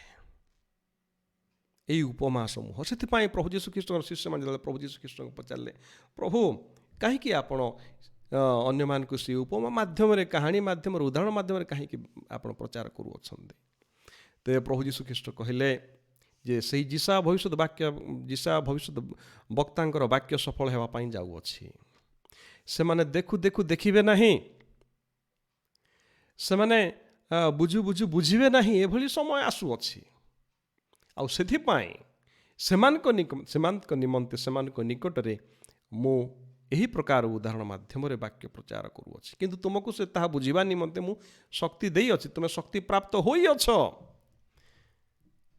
ଆଉ ସେଥି ନିମନ୍ତେ ପ୍ରଭୁ ଯୀଶୁଖ୍ରୀଷ୍ଟ ଉଦାହରଣ ମାଧ୍ୟମରେ ସେ ସ୍ୱର୍ଗ ରାଜ୍ୟର ସେ ଗଭୀର ବିଷୟକୁ ଅତି ସରଳ ଭାବରେ ତାଙ୍କର ଲୋକମାନଙ୍କ ନିକଟରେ ସେ ପ୍ରକାଶ କରନ୍ତି। ତେବେ ଆଜି ଆମେ ଦେଖୁ ପ୍ରିୟମାନେ ଯେ ସୁବୁଦ୍ଧି କନ୍ୟା ଏବଂ ସ୍ୱର୍ଗ ରାଜ୍ୟ ବିଷୟରେ ଯୁହୁଦୀମାନଙ୍କର ବିବାହର ତାର ପ୍ରଥା ଯେତେବେଳେ ଆମେ ବୁଝିବା ନିମନ୍ତେ ଚେଷ୍ଟା କରିଥାଉ, ତାର 3 ପର୍ଯ୍ୟାୟ ରହିଅଛି। ପ୍ରଥମ ପର୍ଯ୍ୟାୟରେ 2 ଅଭିଭାବକ ବା ପୁଅ ଝିଅର ପିତାମାତା ସେମାନେ ମିଳିତ ହୁଅନ୍ତି, କଥାବାର୍ତ୍ତା କରନ୍ତି, ଚିନ୍ତା କରନ୍ତି, ଆଉ ସମୟ ନିର୍ଦ୍ଧାରଣ କରନ୍ତି, ବିଭିନ୍ନ ବିଷୟ ସେମାନେ ଚିନ୍ତା କରନ୍ତି। ଏଇଟା ପ୍ରଥମ ପର୍ଯ୍ୟାୟ, ଫର୍ଷ୍ଟ ଷ୍ଟେପ୍। ଦ୍ୱିତୀୟ ପର୍ଯ୍ୟାୟରେ କ'ଣ ହୁଏ? ଏଙ୍ଗେଜମେଣ୍ଟ ବା ବାଗଦାନ କାର୍ଯ୍ୟକ୍ରମ ହୁଏ, ଆଉ ଯେଉଁଟାକି ଯୋସେଫ ଆଉ ମରିୟମଙ୍କର ମଧ୍ୟରେ ସ୍ଥିରୀକୃତ ହେଇଥିଲା। ଆଉ ଆମେ ଜାଣୁ ବିବାହ ହେଇନଥିଲା, କିନ୍ତୁ ବାଗଦାନ ହେଇଥିଲା। କିନ୍ତୁ ଏଭଳି ଗୋଟେ ଘଟଣା ଘଟିଲା, ଯୋସେଫ ମନରେ ସ୍ଥିର କରିଥିଲେ ମୁଁ ତାଙ୍କୁ ତ୍ୟାଗ କରିବି। ତାମାନେ ଏଙ୍ଗେଜମେଣ୍ଟ ତାଙ୍କର ସେମାନଙ୍କ ନିମନ୍ତେ ଗୋଟେ ବହୁତ ଦୃଢ଼ତର ବିଷୟ। ତେବେ ଦ୍ୱିତୀୟ ପର୍ଯ୍ୟାୟ ଏହି ଏଙ୍ଗେଜମେଣ୍ଟଟା। ତୃତୀୟ ପର୍ଯ୍ୟାୟ ହେଉଛି ସେମାନଙ୍କର ବିବାହ। ଆଉ ଏଇଟା କ୍ରମାଗତ ଭାବରେ କେତେ ଗୁଡ଼ିଏ ଦିନ ଲାଗିଥାଏ ଏ ବିବାହ କାର୍ଯ୍ୟ ସେଲିବ୍ରେଟ୍ କରିବା ନିମନ୍ତେ। ଆଉ ବିଭିନ୍ନ ପ୍ରକାର ଆନନ୍ଦ, ଉତ୍ସାହ, ଆମୋଦ, ଅତି ରୋମାଞ୍ଚକର ସେମାନଙ୍କର ସେ ପରିବେଶ ହୁଏ। ଆଉ ମୁଖ୍ୟ କଥା ଯେ ଯେତେବେଳେ ବର ଆସନ୍ତି କନ୍ୟା ଗୃହକୁ, ତାଙ୍କୁ ପାଛୋଟି ନେବା ନିମନ୍ତେ, ତାଙ୍କର ସହିତ ସାକ୍ଷାତ କରିବା ନିମନ୍ତେ ଲୋକେ ଦିଆ ଧରି, ଟର୍ଚ୍ଚ ଧରି ବା ମଶାଲ ଧରି ତାଙ୍କୁ ସ୍ୱାଗତ କରନ୍ତି ଏବଂ ସେଇ ଭୋଜରେ ପ୍ରବେଶ କରନ୍ତି। ଆଉ ବିବାହ ସମ୍ପାଦିତ ହୁଏ କନ୍ୟା ଗୃହରେ। ଆଉ କନ୍ୟାକୁ ନେଇ ବର ନିଜର ଘରକୁ ସେ ଫେରନ୍ତି। ଏଇଟା ହେଉଛି 3 ଗୋଟି ପର୍ଯ୍ୟାୟ। ତେବେ ଆମେ ଦେଖୁଅଛୁ এই 3 ଗୋଟି ପର୍ଯ୍ୟାୟର ଶେଷ ଅଂଶରେ, ଆଉ ସେଠି ଆମେ ଦେଖୁଅଛୁ ଯେ ବର ଉପସ୍ଥିତ ହେଇଅଛନ୍ତି। ତା ପୂର୍ବରୁ 10 କନ୍ୟା, ସେ ମଧ୍ୟରୁ 5 ଗୋଟି ସୁବୁଦ୍ଧି ଏବଂ 5 ଗୋଟି ନିର୍ବୁଦ୍ଧି କନ୍ୟା, ସେମାନେ ମଧ୍ୟ ବରଙ୍କର ସହିତ ମିଳିତ ହେବା ନିମନ୍ତେ ସେମାନେ ଅପେକ୍ଷା କରିଅଛନ୍ତି। ପ୍ରସ୍ତୁତି ବା କି ପ୍ରକାର ପ୍ରସ୍ତୁତି, ଆମେ ସେ ବିଷୟରେ ଆଲୋଚନା କରିବା। ତେବେ ପ୍ରଥମ ବିଷୟଟି ହେଲା ପ୍ରିୟମାନେ, ସେ କାହାଣୀ ତ ଆମେ ସମସ୍ତେ ଜାଣୁ, ଆଉ ସେ କାହାଣୀକୁ ଆଉ ମୁଁ କହି ପୁନରାବୃତ୍ତି ମୁଁ କରିବା ପାଇଁ ଆଉ ଚାହେଁ ନାହିଁ। ଆମେ ସମସ୍ତେ ସେ ବିଷୟରେ ଉଣା ଅଧିକି ଜାଣିଛେ। ତେବେ ସେ ପ୍ରଥମ ବିଷୟ ହେଲା ପ୍ରିୟମାନେ, ଆମେ ଜାଣି ରଖିବାକୁ ପଡ଼ିବ ଯେ ସବୁ ବିଷୟର ସମୟ ଅଛି, ସବୁ ବିଷୟର ଆରମ୍ଭ, ସବୁ ବିଷୟର ଅନ୍ତିମ ସମାପ୍ତ ରହିଅଛି। ଏଇ ଯେଉଁ ସହଭାଗିତା, এই ଯେଉଁ ଫେଲୋସିପ୍, ଏଇ ଯେଉଁ ଉପାସନା, ମହିଳା ସଭାର, ଉଦ୍ଯୋଗ ସମିତିର, ସିର, ସଣ୍ଡେ ସ୍କୁଲର, ବିଭିନ୍ନ ପ୍ରକାର ରିଭାଇଭାଲ୍ ମିଟିଂ, ଫାଷ୍ଟିଂ ପ୍ରେୟର, ବିଭିନ୍ନ ପ୍ରକାର ସ୍ପିରିଚୁଆଲ୍ ସେମିନାର ଯେତେବେଳେ ଆମେ ଅଂଶଗ୍ରହଣ କରିଥାଉ ବା ପାର୍ଟିସିପେଟ୍ କରିଥାଉ ପ୍ରିୟମାନେ, ଏଇଟା ଆମମାନଙ୍କ ଶୃଙ୍ଖଳା ନିମନ୍ତେ, ନୂଆ ବିଷୟ ଶିକ୍ଷା ଗ୍ରହଣ କରିବା ନିମନ୍ତେ, ଆତ୍ମିକ ଜୀବନରେ ଆହୁରି ପରିପକ୍ୱ ହେବା ନିମନ୍ତେ। ତେବେ ଏଇ ସହଭାଗିତା ଯେଉଁଟାକି ଆମେ ଚର୍ଚ୍ଚ ଏଜ୍ରେ ଦେଖୁଅଛୁ, ଚର୍ଚ୍ଚ ଏଜ୍ରେ ଦେଖୁଅଛୁ, ତାହା ସବୁଦିନ ନିମନ୍ତେ ରହିବ ନାହିଁ। ତାର ସମାପ୍ତି ଅବିଳମ୍ବେ ଘଟିବ। ସବୁଦିନ ନିମନ୍ତେ ଆମକୁ ପ୍ରଭୁ ସେଇ ଲମ୍ବା ଦୌଡ଼ି ଛାଡ଼ି ଦେଇନଥିବେ। ସବୁବେଳେ ଯେ ଆମେ ସୁଯୋଗ ପାଇବା ତାହା ନୁହେଁ। ମନ ପରିବର୍ତ୍ତନ କରିବା, ପାପ କ୍ଷମା ମାଗିବା, ପୁଣି ଥରେ ସେ ପାପକୁ ପୁନରାବୃତ୍ତି କରିବା, ପୁଣି ଥରେ ପ୍ରଭୁଙ୍କ ନିକଟକୁ ଆସିବା, କ୍ଷମା ପାଇବା, ଏଇଟା ସବୁଦିନ ନିମନ୍ତେ ପ୍ରିୟମାନେ ରହିବ ନାହିଁ। ଏଇ ଚର୍ଚ୍ଚ ଏଜ୍ର ସମାପ୍ତି ଘଟିବ। ପ୍ରଥମ ବିଷୟ, ଦେର୍ will be an end to the kingdom as it exist on ଅର୍ଥ।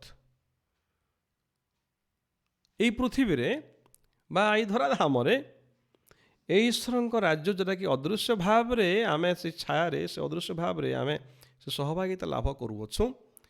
ତେବେ ସେହି ସହଭାଗିତା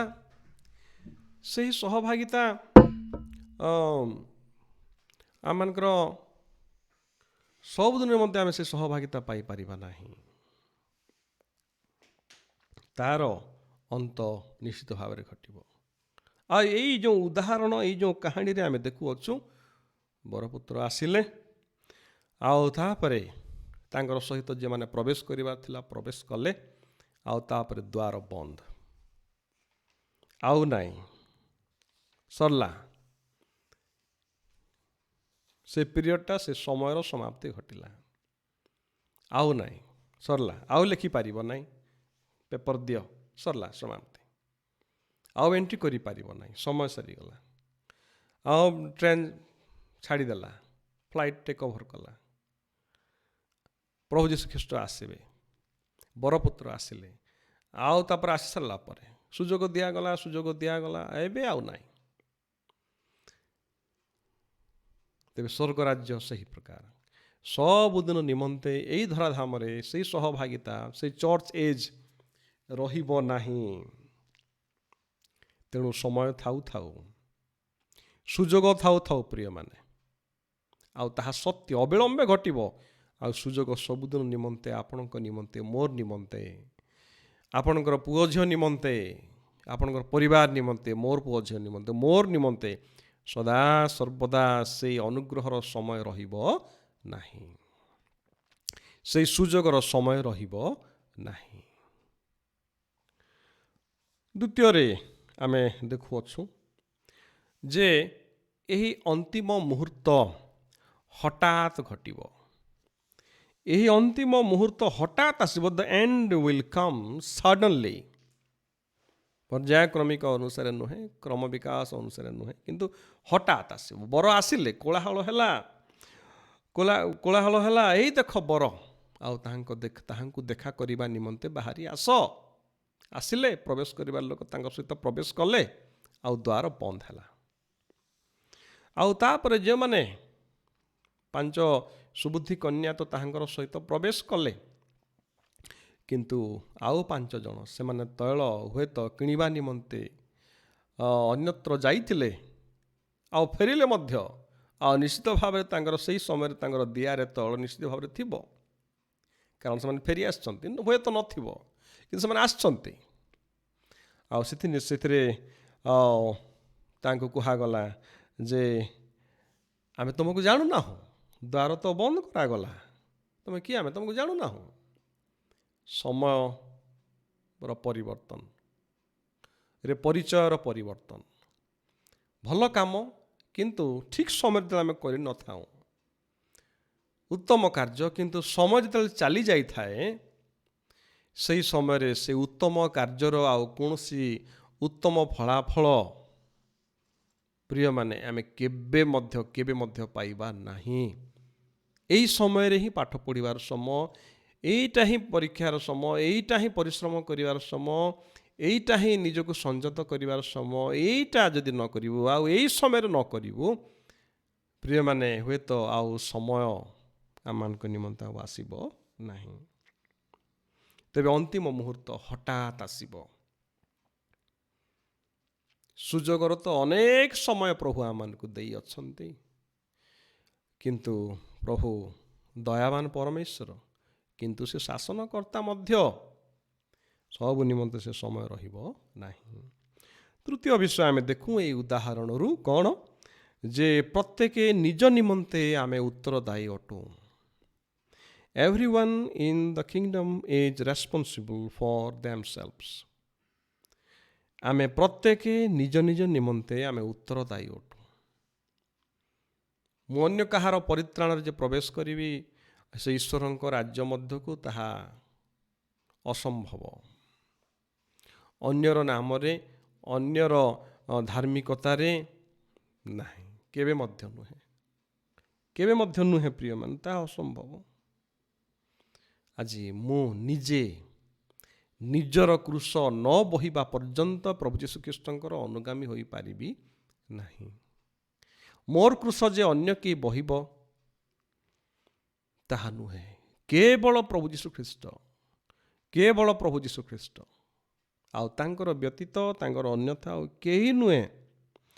ଆମେ ପ୍ରତ୍ୟେକ ନିଜ ନିମନ୍ତେ ଯେ ପର୍ଯ୍ୟନ୍ତ ସମୟ ଥାଉ ଆମେ ପ୍ରଭୁଙ୍କ ଠାରେ ଭରସା କରିନାହୁଁ, ତାଙ୍କର ପାଦ ଚିହ୍ନ ଦେଖି ତହିଁର ଅନୁଗାମୀ ହେଇନାହୁଁ,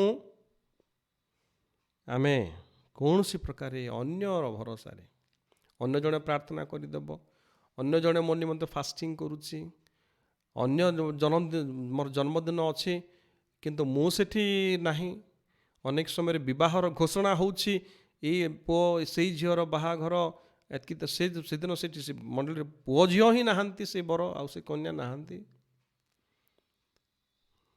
ପ୍ରିୟମାନେ, ଅତ୍ୟନ୍ତ ଦୁଃଖର ବିଷୟ ଅନେକ ସମୟରେ। ଆଜି ନିଜେ ନିଜ ନିମନ୍ତେ ଆମେ ଉତ୍ତରଦାୟୀ ହେଇଛୁ। ସେଦିନ ସେଇ 5 ସୁବୁଦ୍ଧି କନ୍ୟା, ସେମାନେ ଅନ୍ୟକୁ ତେଲ ଦେଲେ ନାହିଁ ପ୍ରିୟମାନେ। ଜାଗ୍ରତ, ଚତୁର, ଆଉ ସେଇ ପ୍ରକାର ଭାବରେ ଆମେ ଈଶ୍ୱରଙ୍କ ରାଜ୍ୟକୁ ପ୍ରବେଶ କରିବାର ଅଛି। ଚତୁର୍ଥ ବିଷୟ, ଯେତେବେଳେ ସେଇ ସମ୍ମିଳନ ସମ୍ପୂର୍ଣ୍ଣ ହେଇଥାଏ, ଆଉ ତାହା ହିଁ ଚୂଡ଼ାନ୍ତ, ଆଉ ତାପରେ ଆଉ ଗୋଟେ ସୁଯୋଗ ମୁଁ ପାଇବି, ତାହା ଆଉ କେବେ ହେଇପାରିବ ନାହିଁ। ଥରେ ହିଁ କ୍ରୁଶୀୟ ମୃତ୍ୟୁ, ଥରେ ହିଁ ସେ ବାପ୍ତିସ୍ମ, ତାହାପରେ ପ୍ରଭୁ ଯୀଶୁଖ୍ରୀଷ୍ଟ ଆମ ନିମନ୍ତେ ଆଉ ଥରେ କୃଷାର୍ପିତ ହେବେ ନାହିଁ। କୃଷାର୍ପିତ ହେବା ନିମନ୍ତେ ବାରମ୍ବାର ଆଉ ସେ ଗୋରୁ ଗୁହାଳରେ ସେ ଜନ୍ମଗ୍ରହଣ କରିବେ ନାହିଁ। ଆଉ ଥରେ ମରି ଆଉ ଥରେ ସେ ପୁନରୁତ୍ଥିତ ହେବେ ନାହିଁ। କେବଳ ଥରେ ପ୍ରଭୁ ଆମମାନଙ୍କୁ ସେଇ ସୁଯୋଗ ଦେଇଅଛନ୍ତି। ତେବେ ସମ୍ମିଳନ ଯେତେବେଳେ ସମ୍ପୂର୍ଣ୍ଣ ହେବ, ସମୟ ଯେତେ ସମ୍ପୂର୍ଣ୍ଣ ହେବ, ଦ୍ୱାର ବନ୍ଦ ହେବ, ଆଉ ତାପରେ ସେଇ ଉତ୍ତର ପାଇବା, ଆମେ ତୁମକୁ ଜାଣୁନାହୁଁ, ଆଉ ମୁଁ ତୁମକୁ ଚିହ୍ନୁ ନାହିଁ। ଆଜି ଆମ ପାଖରେ ସେ ତୈଳ ଅଛି କି ନାହିଁ? ଆଜି ଆମର ଜୀବନ ସେଇ ଫମ୍ପା ଦିଆ ସଦୃଶ୍ୟ ହେଇଛି କି ପ୍ରିୟମାନେ? ଆଜି ନିଜ ନିଜକୁ ପରୀକ୍ଷା କରିବା। ନିଶ୍ଚିତ ଭାବରେ ସେହି 5 ସୁବୁଦ୍ଧି ଏବଂ 5 ନିର୍ବୁଦ୍ଧି, ସେମାନେ ଦୁଇଟା ଗ୍ରୁପ, ସେମାନେ ନିଶ୍ଚିତ ଭାବରେ ପ୍ରଭୁଙ୍କର ଅପେକ୍ଷା କରୁଥିଲେ, ବରଙ୍କର ଅପେକ୍ଷା କରୁଥିଲେ, କିନ୍ତୁ ଗୋଟିଏ ଦଳ ପୂର୍ଣ୍ଣତାର ସହିତ, ସତ୍ୟତାର ସହିତ, ଆଉ ଗୋଟେ ଦଳ କିନ୍ତୁ କେବଳ ବାହ୍ୟ ଚାକଚକ୍ୟର ସହିତ, ବାହ୍ୟ ରୀତିନୀତିର ସହିତ, ହୁଏତ ଦେଖାଣିଆ ମନୋଭାବର ସହିତ, ହୁଏତ ଦୁହେଁ କିନ୍ତୁ ଅପେକ୍ଷା କରୁଥିଲେ। ସମସ୍ତେ ଉପାସନା ଯିବେ, ସମସ୍ତେ ଗିର୍ଜା ପ୍ରାର୍ଥନା ଯିବେ।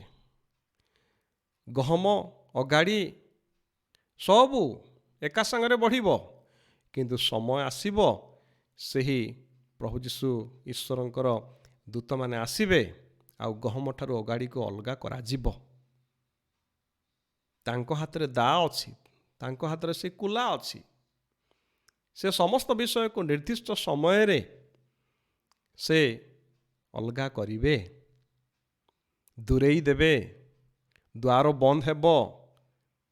ପ୍ରିୟମାନେ, ଆଜି ଆମେ କି ପ୍ରକାର ପ୍ରଭୁଙ୍କର ଅପେକ୍ଷା କରୁଅଛୁ? ଆଉ ନିଶ୍ଚିତ ଭାବରେ ସେହି ପ୍ରଦୀପ, ଯଦି ପ୍ରଦୀପର ବିଶେଷତ୍ୱ ନାହିଁ, ପ୍ରଦୀପ ଆଜି ଜଳୁ ନାହିଁ, ଯଦି ପ୍ରଦୀପର ଯଦି ତୈଳ ନାହିଁ, ତେବେ ସେ ପ୍ରଦୀପର ମହତ୍ଵ ଆଉ କ'ଣ? ସେ ତୈଳ ଆଉ ସେ ତୈଳର ନିଦର୍ଶନ ହେଉଛି ପବିତ୍ର ବାକ୍ୟରେ ଯାହାକି ପ୍ରକାଶ କରାଯାଏ ସେଇ ପବିତ୍ର ଆତ୍ମା। ସେଇ ପବିତ୍ର ଆତ୍ମା ଏଫେସୀୟ 5:18 ଲେଖାଯାଏ, ପାଉଲ ଯେଭଳି କହନ୍ତି, ଆଉ ଦ୍ରାକ୍ଷାରସରେ ମତ ନ ହୁଅ, ସେଥିରୁ ଅତ୍ୟାଚାର ଜନ୍ମେ। ତାପରେ ଦ୍ୱିତୀୟ ଅଂଶ ମାତ୍ର ଗୀତ, ସ୍ରୋତ ଆଉ ଆଧ୍ୟାତ୍ମିକ ସଂକୀର୍ତ୍ତନ ଇତ୍ୟାଦି। ଦ୍ୱିତୀୟ ଅଂଶ, ଯେଉଁ ଦ୍ୱିତୀୟ ଭାଗ କିନ୍ତୁ ଇଂରାଜୀରେ ଏବଂ ହିନ୍ଦୀରେ ଅଲଗା ଲେଖାଯାଏ। କ'ଣ ଲେଖାଯାଏ? ଯେ instead of be filled with the holy spirit, ଦ୍ରାକ୍ଷାରସରେ ମତ ନ ହୁଅ, ସେଥିରୁ ତ ଅତ୍ୟାଚାର ଜନ୍ମେ। ଦ୍ୱିତୀୟ ପର୍ଯ୍ୟାୟରେ ଲେଖାଯାଏ ଯେ ପବିତ୍ର ଆତ୍ମା में परिपूर्ण होते जाओ। हिंदी ଲେଖାଯାଏ, इंग्रजी ଲେଖାଯାଏ instead be filled with the holy spirit. पवित्र आत्मा में परिपूर्ण होते जाओ, filled and be refilled again and again. मंद विषय द्वारा परिपूर्ण हेबा नहीं, जागतिकता द्वारा परिपूर्ण हेबा नहीं, किंतु जहाँकि प्रदीप जलिब से तैल से आत्मा द्वारा आमे परिपूर्ण हेबा। Be continuously filled and refilled again and again, not one time filling. अनेक लोक कहते जे मु पवित्र आत्मा पाइछि, बाप्तिस्म ग्रहण करिअछि, परभाषारे कथा मु कहिछि, किंतु जीवनर परवर्ती वर्ष मानकर आउ कौन किछि नाही। मु थरे प्रभु ग्रहण करी, थरे बाप्तिस्म पाइछि, पवित्र आत्मारे परिपूर्ण होइछि, आउ सेतेबेले मु परभाषा कहूतिली, किंतु परे कौन आउ किछि नाही। सेही दिया बा से प्रदीप आज अंधकार होइछि, बुझी जाइछि। हुए तो अनेक लोक हुए तो कहते जे वन्स फॉर ऑल, थरे मु उद्धार पाई जाइछि। प्रिय माने दुईटा पक्ष से माने अपेक्षा करुथिले, एई 5 सेई 5, सुबुद्धि निर्बुद्धि उपासना आसुथिले, अपेक्षा करुथिले। दुई पक्ष निद्रा गले, दुई पक्ष उठिले ठीक समय रे, किंतु गोटे पक्ष उठिले सेमानक पाखरे आउ तैल नथिला। तेबे थरे हेई जाइछि, थरे फिलिंग हेई जाइछि, ताहा यथेष्ट नहुए। That is not enough, that is not sufficient। पाउल जहाँ के कहती, we have to be continually filled and refilled with the Holy Spirit।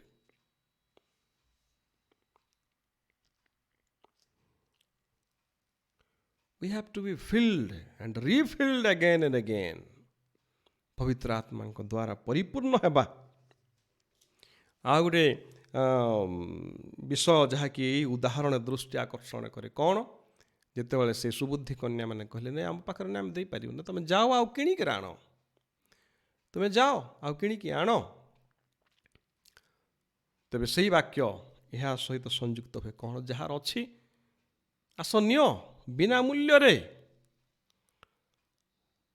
ताहा ई जलपान कर। आउ जार मूल्य अच्छी, जार अच्छी ताहा से he or she has to pay and drink। Sometimes we get freely the gift of the Holy Spirit, but sometimes, my dear friends, we have we might have to pay the price to have that Holy Spirit, to get the Holy Spirit, to fill in the Holy Spirit. ଥରେ ହୁଏତ ବିନା ମୂଲ୍ୟରେ ପାଇଛୁ, କିନ୍ତୁ ଦେବାକୁ ପଡ଼ିବ ମୂଲ୍ୟ, ଦେବାକୁ ପଡ଼ିବ ମୂଲ୍ୟ। we have to pay the price.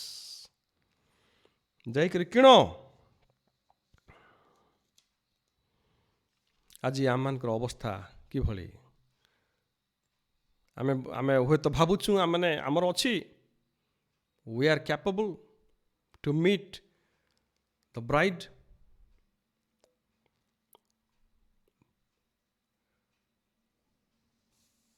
the bridegroom। ହୁଏତ ଆମର ସେ କ୍ୱାଲିଟି ଅଛି, ସେ କ୍ୟାପାସିଟି ଅଛି, ସେ ସୁନ୍ଦରତା ଅଛି, ସବୁ ଅଛି, ଆମେ ସେ ବରଙ୍କର ସହିତ ଆମେ ସେ ଗୃହରେ ପ୍ରବେଶ କରିପାରିବା, କିନ୍ତୁ ଦେଖିଲା ବେଳକୁ ଆମେ ଶୂନ୍ୟ ଅଛୁ, ଆମ ପାଖରେ କିଛି ନାହିଁ, ଆମେ ଡ୍ରାଏ ହେଇଯାଇଛୁ, ଆମ ପାଖରେ ଆମେ ଶୂନ୍ୟ ହେଇଯାଇଛୁ ପ୍ରିୟମାନେ। ହୁଏତ ଆଉ ତାହା ଆମେ ଏପର୍ଯ୍ୟନ୍ତ ଜାଣିପାରି ନାହୁଁ, ମଣ୍ଡଳୀ ଜାଣିପାରି ନାହିଁ, ହୁଏତ ପରିବାର ଜାଣିପାରି ନାହିଁ ଯେ ଆମେ ଶୂନ୍ୟ ହେଇଯାଇଛୁ, ଆମ ପାଖରେ କିଛି ନାହିଁ। ଆଉ ପ୍ରକାଶିତ ବାକ୍ୟ ତହିଁର 3 ଅଧ୍ୟାୟ 17-18 ପଦ ଲେଖାଯାଏ, ପ୍ରଭୁ ସେ ଲାଉଦିକିଆ ମଣ୍ଡଳୀକୁ କହନ୍ତି, ସେ ଲାଉଦିକିଆ ମଣ୍ଡଳୀକୁ ପ୍ରଭୁ କହନ୍ତି କ'ଣ? ଯେ ଆମ୍ଭେ ତୁମକୁ କହୁଅଛୁ, ତୁମେ ଯେ କହୁଛ ତୁମେ ଯେ ଧନୀ, ଆଉ ମୋର ବହୁତ ଅଛି, ବହୁତ ସମ୍ପତ୍ତି ଅଛି, ମୋର କୌଣସି ଅଭାବ ନାହିଁ, ମାତ୍ର ତୁମ୍ଭେ ଦୁର୍ଭାଗା, ତୁମେ ଦିନହୀନ, ତୁମେ ଅନ୍ଧ, ତୁମେ ଉଲଙ୍ଗ, ଏହା ତୁମେ ଜାଣ ନାହିଁ, ଏହା ତୁମେ ଜାଣ ନାହିଁ। କିନ୍ତୁ ଆସ, ସେ ସ୍ୱର୍ଣ୍ଣ ଯାହାକି ସେ ପରୀକ୍ଷିତ, ସେ ସ୍ୱର୍ଣ୍ଣ ସେ ବସ୍ତ୍ରକୁ ପରିଧାନ କରିବା ନିମନ୍ତେ ଏବଂ ଚକ୍ଷୁରେ ସେ କଜଳ ଲଗେଇବା ନିମନ୍ତେ ତୁମେ ଆମଠାରୁ କିଣ, ତୁମେ ଆମଠାରୁ କିଣ। କାରଣ ତୁମେ ଯଦି କହୁଛ ତୁମେ ଯଦି ଧନୀ, ବହୁତ ସମ୍ପତ୍ତି ଅଛି, ମୋର କୌଣସି ଅଭାବ ନାହିଁ, କିନ୍ତୁ ତୁମେ ଦୁର୍ଭାଗା, ଆଉ ତୁମେ ଅନ୍ଧ, ତୁମେ ଉଲଙ୍ଗ, ଏହା ଦିନହୀନ, ତୁମେ ଜାଣିନାହଁ, ତୁମେ ଜାଣିନାହଁ। କିନ୍ତୁ ତାର ପୂର୍ବ ପର୍ବରେ ଆମେ ଦେଖୁଅଛୁ ରେଭେଲେସନ୍ ତାର 2 ଅଧ୍ୟାୟ ତାର 9 ପଦରେ, ଆଉ ସେଠି ସ୍ପୁର୍ଣ୍ଣା ମଣ୍ଡଳୀକୁ ପ୍ରଭୁ କହନ୍ତି ଯେ ଆମ୍ଭେ ତୁମର କ୍ଲେଶ ଓ ତୁମର ଦୀନତା ଜାଣୁ, କିନ୍ତୁ ତୁମ୍ଭେ ଧନବାନ। ଆମ୍ଭେ ତୁମର କ୍ଲେଶ, ଆମେ ତୁମର ଦୀନତା ଜାଣୁ, କିନ୍ତୁ ତୁମ୍ଭେ ଧନବାନ। ପ୍ରଭୁଙ୍କର ଦୃଷ୍ଟି ଆଉ ଆମର ଦୃଷ୍ଟି, ପ୍ରଭୁଙ୍କର ଆକଳନ ଆଉ ଆମର ଆକଳନ ପ୍ରିୟମାନେ ସମ୍ପୂର୍ଣ୍ଣ ଭାବରେ ଭିନ୍ନ। ପ୍ରଭୁ ସେ ଗୁପ୍ତ ବିଷୟ ଦେଖନ୍ତି, ପ୍ରଭୁ ସେ ଅନ୍ତଃକରଣ ପ୍ରଭୁ ଅନୁସନ୍ଧାନ କରନ୍ତି, ବାହ୍ୟ ରୂପ ପ୍ରଭୁ ଦେଖନ୍ତି ନାହିଁ, ସେ ଅନ୍ତଃକରଣ ଦେଖନ୍ତି। ଆଜି ପ୍ରଭୁ ସେ ମଣ୍ଡଳୀକୁ ଦେଖନ୍ତି, ଆଜି ସେ ପରିବାରକୁ ଦେଖନ୍ତି, ସେ ଖ୍ରୀଷ୍ଟୀୟ ପରିବାରକୁ, ସେ ଖ୍ରୀଷ୍ଟୀୟ ମଣ୍ଡଳୀକୁ ଦେଖନ୍ତି, ଯହିଁରେ ଖ୍ରୀଷ୍ଟ ନାହାନ୍ତି। ଧର୍ମ ଅଛି କିନ୍ତୁ ଖ୍ରୀଷ୍ଟ ନାହାନ୍ତି, ପାତ୍ର ଅଛି କିନ୍ତୁ ତୈଳ ନାହିଁ, ସହଭାଗିତା ଅଛି କିନ୍ତୁ ଆତ୍ମା ନାହିଁ। ଆମମାନଙ୍କୁ ସଚେତନ ହେବାକୁ ପଡ଼ିବ ପ୍ରିୟମାନେ, କାରଣ ସ୍ୱର୍ଗରାଜ୍ୟ ଏହି ପ୍ରକାର ସେଇ 10 କନ୍ୟା ସଦୃଶ୍ୟ, ଆଉ ଯହିଁରେ 5 ଜଣ ତୈଳର ସହିତ ଆସିଲେ, ଆଉ 5 ଜଣ ଯେମାନଙ୍କର ସେ ଦିଆରେ ତୈଳ ନଥିଲା। ତେବେ ସ୍ୱର୍ଗରାଜ୍ୟ ସେହି ପ୍ରକାର ସେ ବିବାହ ଉତ୍ସବରେ ଆମମାନଙ୍କୁ ନିମନ୍ତ୍ରଣ କରେ, କିନ୍ତୁ ଯେତେବେଳେ ଆମେ ଅପ୍ରସ୍ତୁତ ଭାବରେ ତହିଁରେ ପ୍ରବେଶ କରିବା ନିମନ୍ତେ ଇଚ୍ଛା କରୁ, ଯୋଜନା କରୁ, ଅପେକ୍ଷା କରୁ, ଆମର ସ୍ୱପ୍ନ ହିଁ ରହିଯାଇଥାଏ, ଆଉ ଦ୍ୱାର ଆମମାନଙ୍କ ନିମନ୍ତେ ବନ୍ଦ ହୁଏ, ଆଉ ସେଠି ରବ ଆସେ, ଆମେ ତୁମକୁ ଜାଣିନାହୁଁ। କିନ୍ତୁ ଯେତେବେଳେ ଆମେ ପ୍ରସ୍ତୁତିର ସହିତ ଯେତେବେଳେ ଆମେ ଅପେକ୍ଷା କରୁ, ତୈଳର ସହିତ, ଆତ୍ମାଙ୍କର ପୂର୍ଣ୍ଣତାର ସହିତ, ଆଉ ସେତେବେଳେ ପ୍ରଭୁ ଆମମାନଙ୍କୁ ସେଇ ବିବାହ, ସେଇ ଗୃହରେ ପ୍ରବେଶ କରିବା ନିମନ୍ତେ ଆମମାନଙ୍କୁ ସେ ନିମନ୍ତ୍ରଣ କରନ୍ତି, ଆଉ ଦ୍ୱାର ବନ୍ଦ ହେଇଯାଏ, ଆଉ ଅନନ୍ତ କାଳ ନିମନ୍ତେ ଆମେ ଶାନ୍ତି ଆଶୀର୍ବାଦରେ ସେ ପ୍ରଭୁଙ୍କର ସହିତ କାଳାତିପାତ କରୁ। ଏହା ହିଁ ସ୍ୱର୍ଗ ରାଜ୍ୟର ଏକ ଦୃଶ୍ୟ। ଆଜି ଆମେ ପ୍ରସ୍ତୁତ କି? ଆଜି ଆମେ ଅପ୍ରସ୍ତୁତ କି? ଯଦି ପ୍ରସ୍ତୁତ, ତେବେ ଆଉ ଢୁଳାଇ ନ ପଡ଼ୁ। ନିଦ୍ରାରୁ ଜାଗ୍ରତ ହେବାର ସମୟ, ଦୀପ ରୁଖାକୁ ସଜେଇବାର ସମୟ, ତାକୁ ତେଜମାନ କରିବାର ସମୟ। ଆଜି ଯଦି ଜାଗ୍ରତ ନ ହଉ, ତେବେ ସମୟ ଥାଉ ଥାଉ ତୈଳରେ ପରିପୂର୍ଣ୍ଣ ହେବାର ସମୟ। ପ୍ରଭୁ ଆମମାନଙ୍କୁ ତାଙ୍କର ସେଇ ସ୍ୱର୍ଗ ରାଜ୍ୟରେ ପ୍ରବେଶ କରିବା ନିମନ୍ତେ ନିମନ୍ତ୍ରଣ କରନ୍ତି। ପ୍ରଭୁଙ୍କର ମହାନାମର ଧନ୍ୟବାଦ ହଉ। ଆଜି ପ୍ରତ୍ୟେକ ଆପଣମାନେ ନିଶ୍ଚିତ ଭାବରେ ଫିଲ୍ ଅଫ୍ ହୁଅନ୍ତୁ ସେ ପବିତ୍ର ଆତ୍ମାଙ୍କ ଦ୍ୱାରା, ରିଫିଲ୍ କରନ୍ତୁ, ପବିତ୍ର ଆତ୍ମାଙ୍କ ଦ୍ୱାରା ପରିପୂର୍ଣ୍ଣ ହୁଅନ୍ତୁ। ନିଜର ଜୀବନ ଚରିତ୍ର, ପରିବାର, ମଣ୍ଡଳୀ, ସହଭାଗିତାକୁ ଆଲୋକିତ କରି ରଖନ୍ତୁ। ଆଉ ଯେତେବେଳେ ଆମେ ସେ ଆଲୋକିତ ହୋଇ ରହିବା, ଆତ୍ମାର ପୂର୍ଣ୍ଣତାର ସହିତ ଆମମାନଙ୍କର ନିମନ୍ତେ ସ୍ୱର୍ଗ ରାଜ୍ୟ, ଆମମାନଙ୍କ ନିମନ୍ତେ ସେ ବରପୁତ୍ର, ଆମମାନଙ୍କ ନିମନ୍ତେ ସେ ମିଲେନିୟମର ସମୟ ରହିଛି, ଯହିଁରେ ପ୍ରଭୁଙ୍କର ସହଭାଗିତା, ସେ ସ୍ୱର୍ଗୀୟ ଶାନ୍ତି। ଆଉ ତହିଁରେ ସେହି ରାଜା କହିବେ ଯେ, ବେଶ ଉତ୍ତମ ଦାସ, ମୋହର ସହିତ ମୋର ସହଭାଗିତାରେ ଆନନ୍ଦ କର। ପ୍ରଭୁ ଆମ ସମସ୍ତଙ୍କୁ ଆଶୀର୍ବାଦ କରନ୍ତୁ। ଆମିନ୍। ପ୍ରାର୍ଥନା କରିବା। ପ୍ରେମିକ ଶ୍ରଦ୍ଧାଳ ପିତା, ଧନ୍ୟବାଦ ଦେଉଛୁ ତୁମ ନିମନ୍ତ୍ରଣ ନିମନ୍ତେ। ପ୍ରଭୁ, ଆଜି ଯଦି ଆମେ କୌଣସି ପ୍ରକାର ଉଣା ପଡ଼ିଅଛୁ, ପ୍ରଭୁ ଆମମାନଙ୍କୁ ତୁମେ ଦୟା କର ଏବଂ ପ୍ରଭୁ ଆତ୍ମାର ପୂର୍ଣ୍ଣତାରେ ପ୍ରଭୁ ତୁମର ଚରଣ ତଳେ ତୁମର ସାନ୍ନିଧ୍ୟ ମଧ୍ୟରେ ଗୃହୀତ ହେବା ନିମନ୍ତେ ସାହାଯ୍ୟ କର। ପ୍ରଭୁ, ଆମର ଜୀବନକୁ ତୁମ ନିକଟ ସମର୍ପଣ କରୁଅଛୁ। ହେ ପ୍ରଭୁ, ଆସ ପ୍ରଭୁ, ଆମେ ତୁମର ଅପେକ୍ଷାରେ ଅଛୁ। ଆସ ପ୍ରଭୁ, ତୁମ ରାଜ୍ୟ ଆସୁ। ପ୍ରଭୁ, ତୁମେ ଆମମାନଙ୍କୁ ଦୟା କର। ପ୍ରଭୁ, ସମସ୍ତ ବିଷୟ ନିମନ୍ତେ ତୁମକୁ ଧନ୍ୟବାଦ ଦେଇ ପ୍ରାର୍ଥନା ଯୀଶୁଙ୍କ ନାମରେ ମାଗୁଅଛୁ। ଆମିନ୍। ଆହେ ଆମ୍ଭମାନଙ୍କର ସ୍ୱର୍ଗସ୍ଥ ପିତା, ତୁମ ନାମ ପବିତ୍ର ବୋଲି ମାନ୍ୟ ହେଉ। ତୁମ ରାଜ୍ୟ ଆସୁ, ଯେପରି ସ୍ୱର୍ଗରେ ସେପରି ପୃଥିବୀରେ ତୁମର ଇଚ୍ଛା ସଫଳ ହେଉ। ଆଜି ଆମଙ୍କର ପ୍ରয়োଜନ ହାର ଦିଅ। ଆମେ ଯେମନ୍ତ ନିଜ ନିଜ ଅପରାଧୀମାନଙ୍କୁ କ୍ଷମା କରିଅଛୁ, ତେମନ୍ତ ଆମମାନଙ୍କ ଅପରାଧ ସବୁ କ୍ଷମା କର। ପରୀକ୍ଷାରେ ଆଣ ନାହିଁ, ମାତ୍ର ମନ୍ଦରୁ ରକ୍ଷା କର। ରାଜତ୍ୱ, ପରାକ୍ରମ, ଗୌରବ ଯୁଗେ ଯୁଗେ ତୁମ୍ଭର। ଆମିନ୍। ଯେତେବେଳେ ପିତା ଈଶ୍ୱରଙ୍କର ପ୍ରେମ, ପୁତ୍ର ପ୍ରଭୁ ଯୀଶୁଖ୍ରୀଷ୍ଟଙ୍କର ଅସୀମ ଅନୁଗ୍ରହ, ପବିତ୍ର ଆତ୍ମାଙ୍କର ଶାନ୍ତି, ଶକ୍ତି, ସହଭାଗିତା ସଦାକାଳ ଆମ ପ୍ରତ୍ୟେକଙ୍କର ସହିତ ରହି ଅନୁଗ୍ରହ ଆଶୀର୍ବାଦରେ ଆମର ଜୀବନକୁ ପରିପୂର୍ଣ୍ଣ କରୁ। ଆମିନ୍। ପୃଥିବୀରେ ଯେତେ ପ୍ରାଣୀରେ ସ୍ୱର୍ଗୀୟ ଦୂତ ସଙ୍ଗରେ ଶ୍ରୀ ପିତା ପୁତ୍ର ଆତ୍ମାଙ୍କୁ ପ୍ରଶଂସା ଗାନ କରନ୍ତୁ। ଆମେନ୍।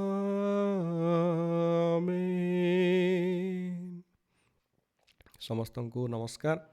ମୁଁ ଧନ୍ୟବାଦ ଦେଉଅଛି ଅନୁରାଗ ଚାନ୍ଦ ଏବଂ ଆମର ଝିଅ ଅର୍ଚ୍ଚନାକୁ। ପ୍ରଭୁ ତାଙ୍କର ସହବର୍ତ୍ତୀ ପରମେଶ୍ୱର ହୁଅନ୍ତୁ। ଆଉ ଆଜି ଆମମାନଙ୍କୁ ଉପାସନା ପରିଚାଳନା କରିବାରେ ସାହାଯ୍ୟ କଲେ। ଆଉ ପ୍ରଭୁ ସେମାନଙ୍କର ପରିବାର କଲ୍ୟାଣ କରନ୍ତୁ। ଆଉ ଆଦିତ୍ୟ ଚିରାକୁ ମଧ୍ୟ ମୁଁ ଧନ୍ୟବାଦ ଦେଉଛି। ସେ ସବୁ ସମୟରେ ଆମମାନଙ୍କର ପ୍ରସାରଣ କାର୍ଯ୍ୟରେ ସେ ଟେକ୍ନିକାଲି ସାହାଯ୍ୟ କରନ୍ତି। ପ୍ରଭୁ ତାଙ୍କର ଭବିଷ୍ୟତ ଜୀବନକୁ ଉଜ୍ଜଳ କରନ୍ତୁ। ପୁଣି ଥରେ ପ୍ରଭୁ ଆପଣ ସମସ୍ତଙ୍କୁ ଆଶୀର୍ବାଦ କରନ୍ତୁ। ଆମିନ୍।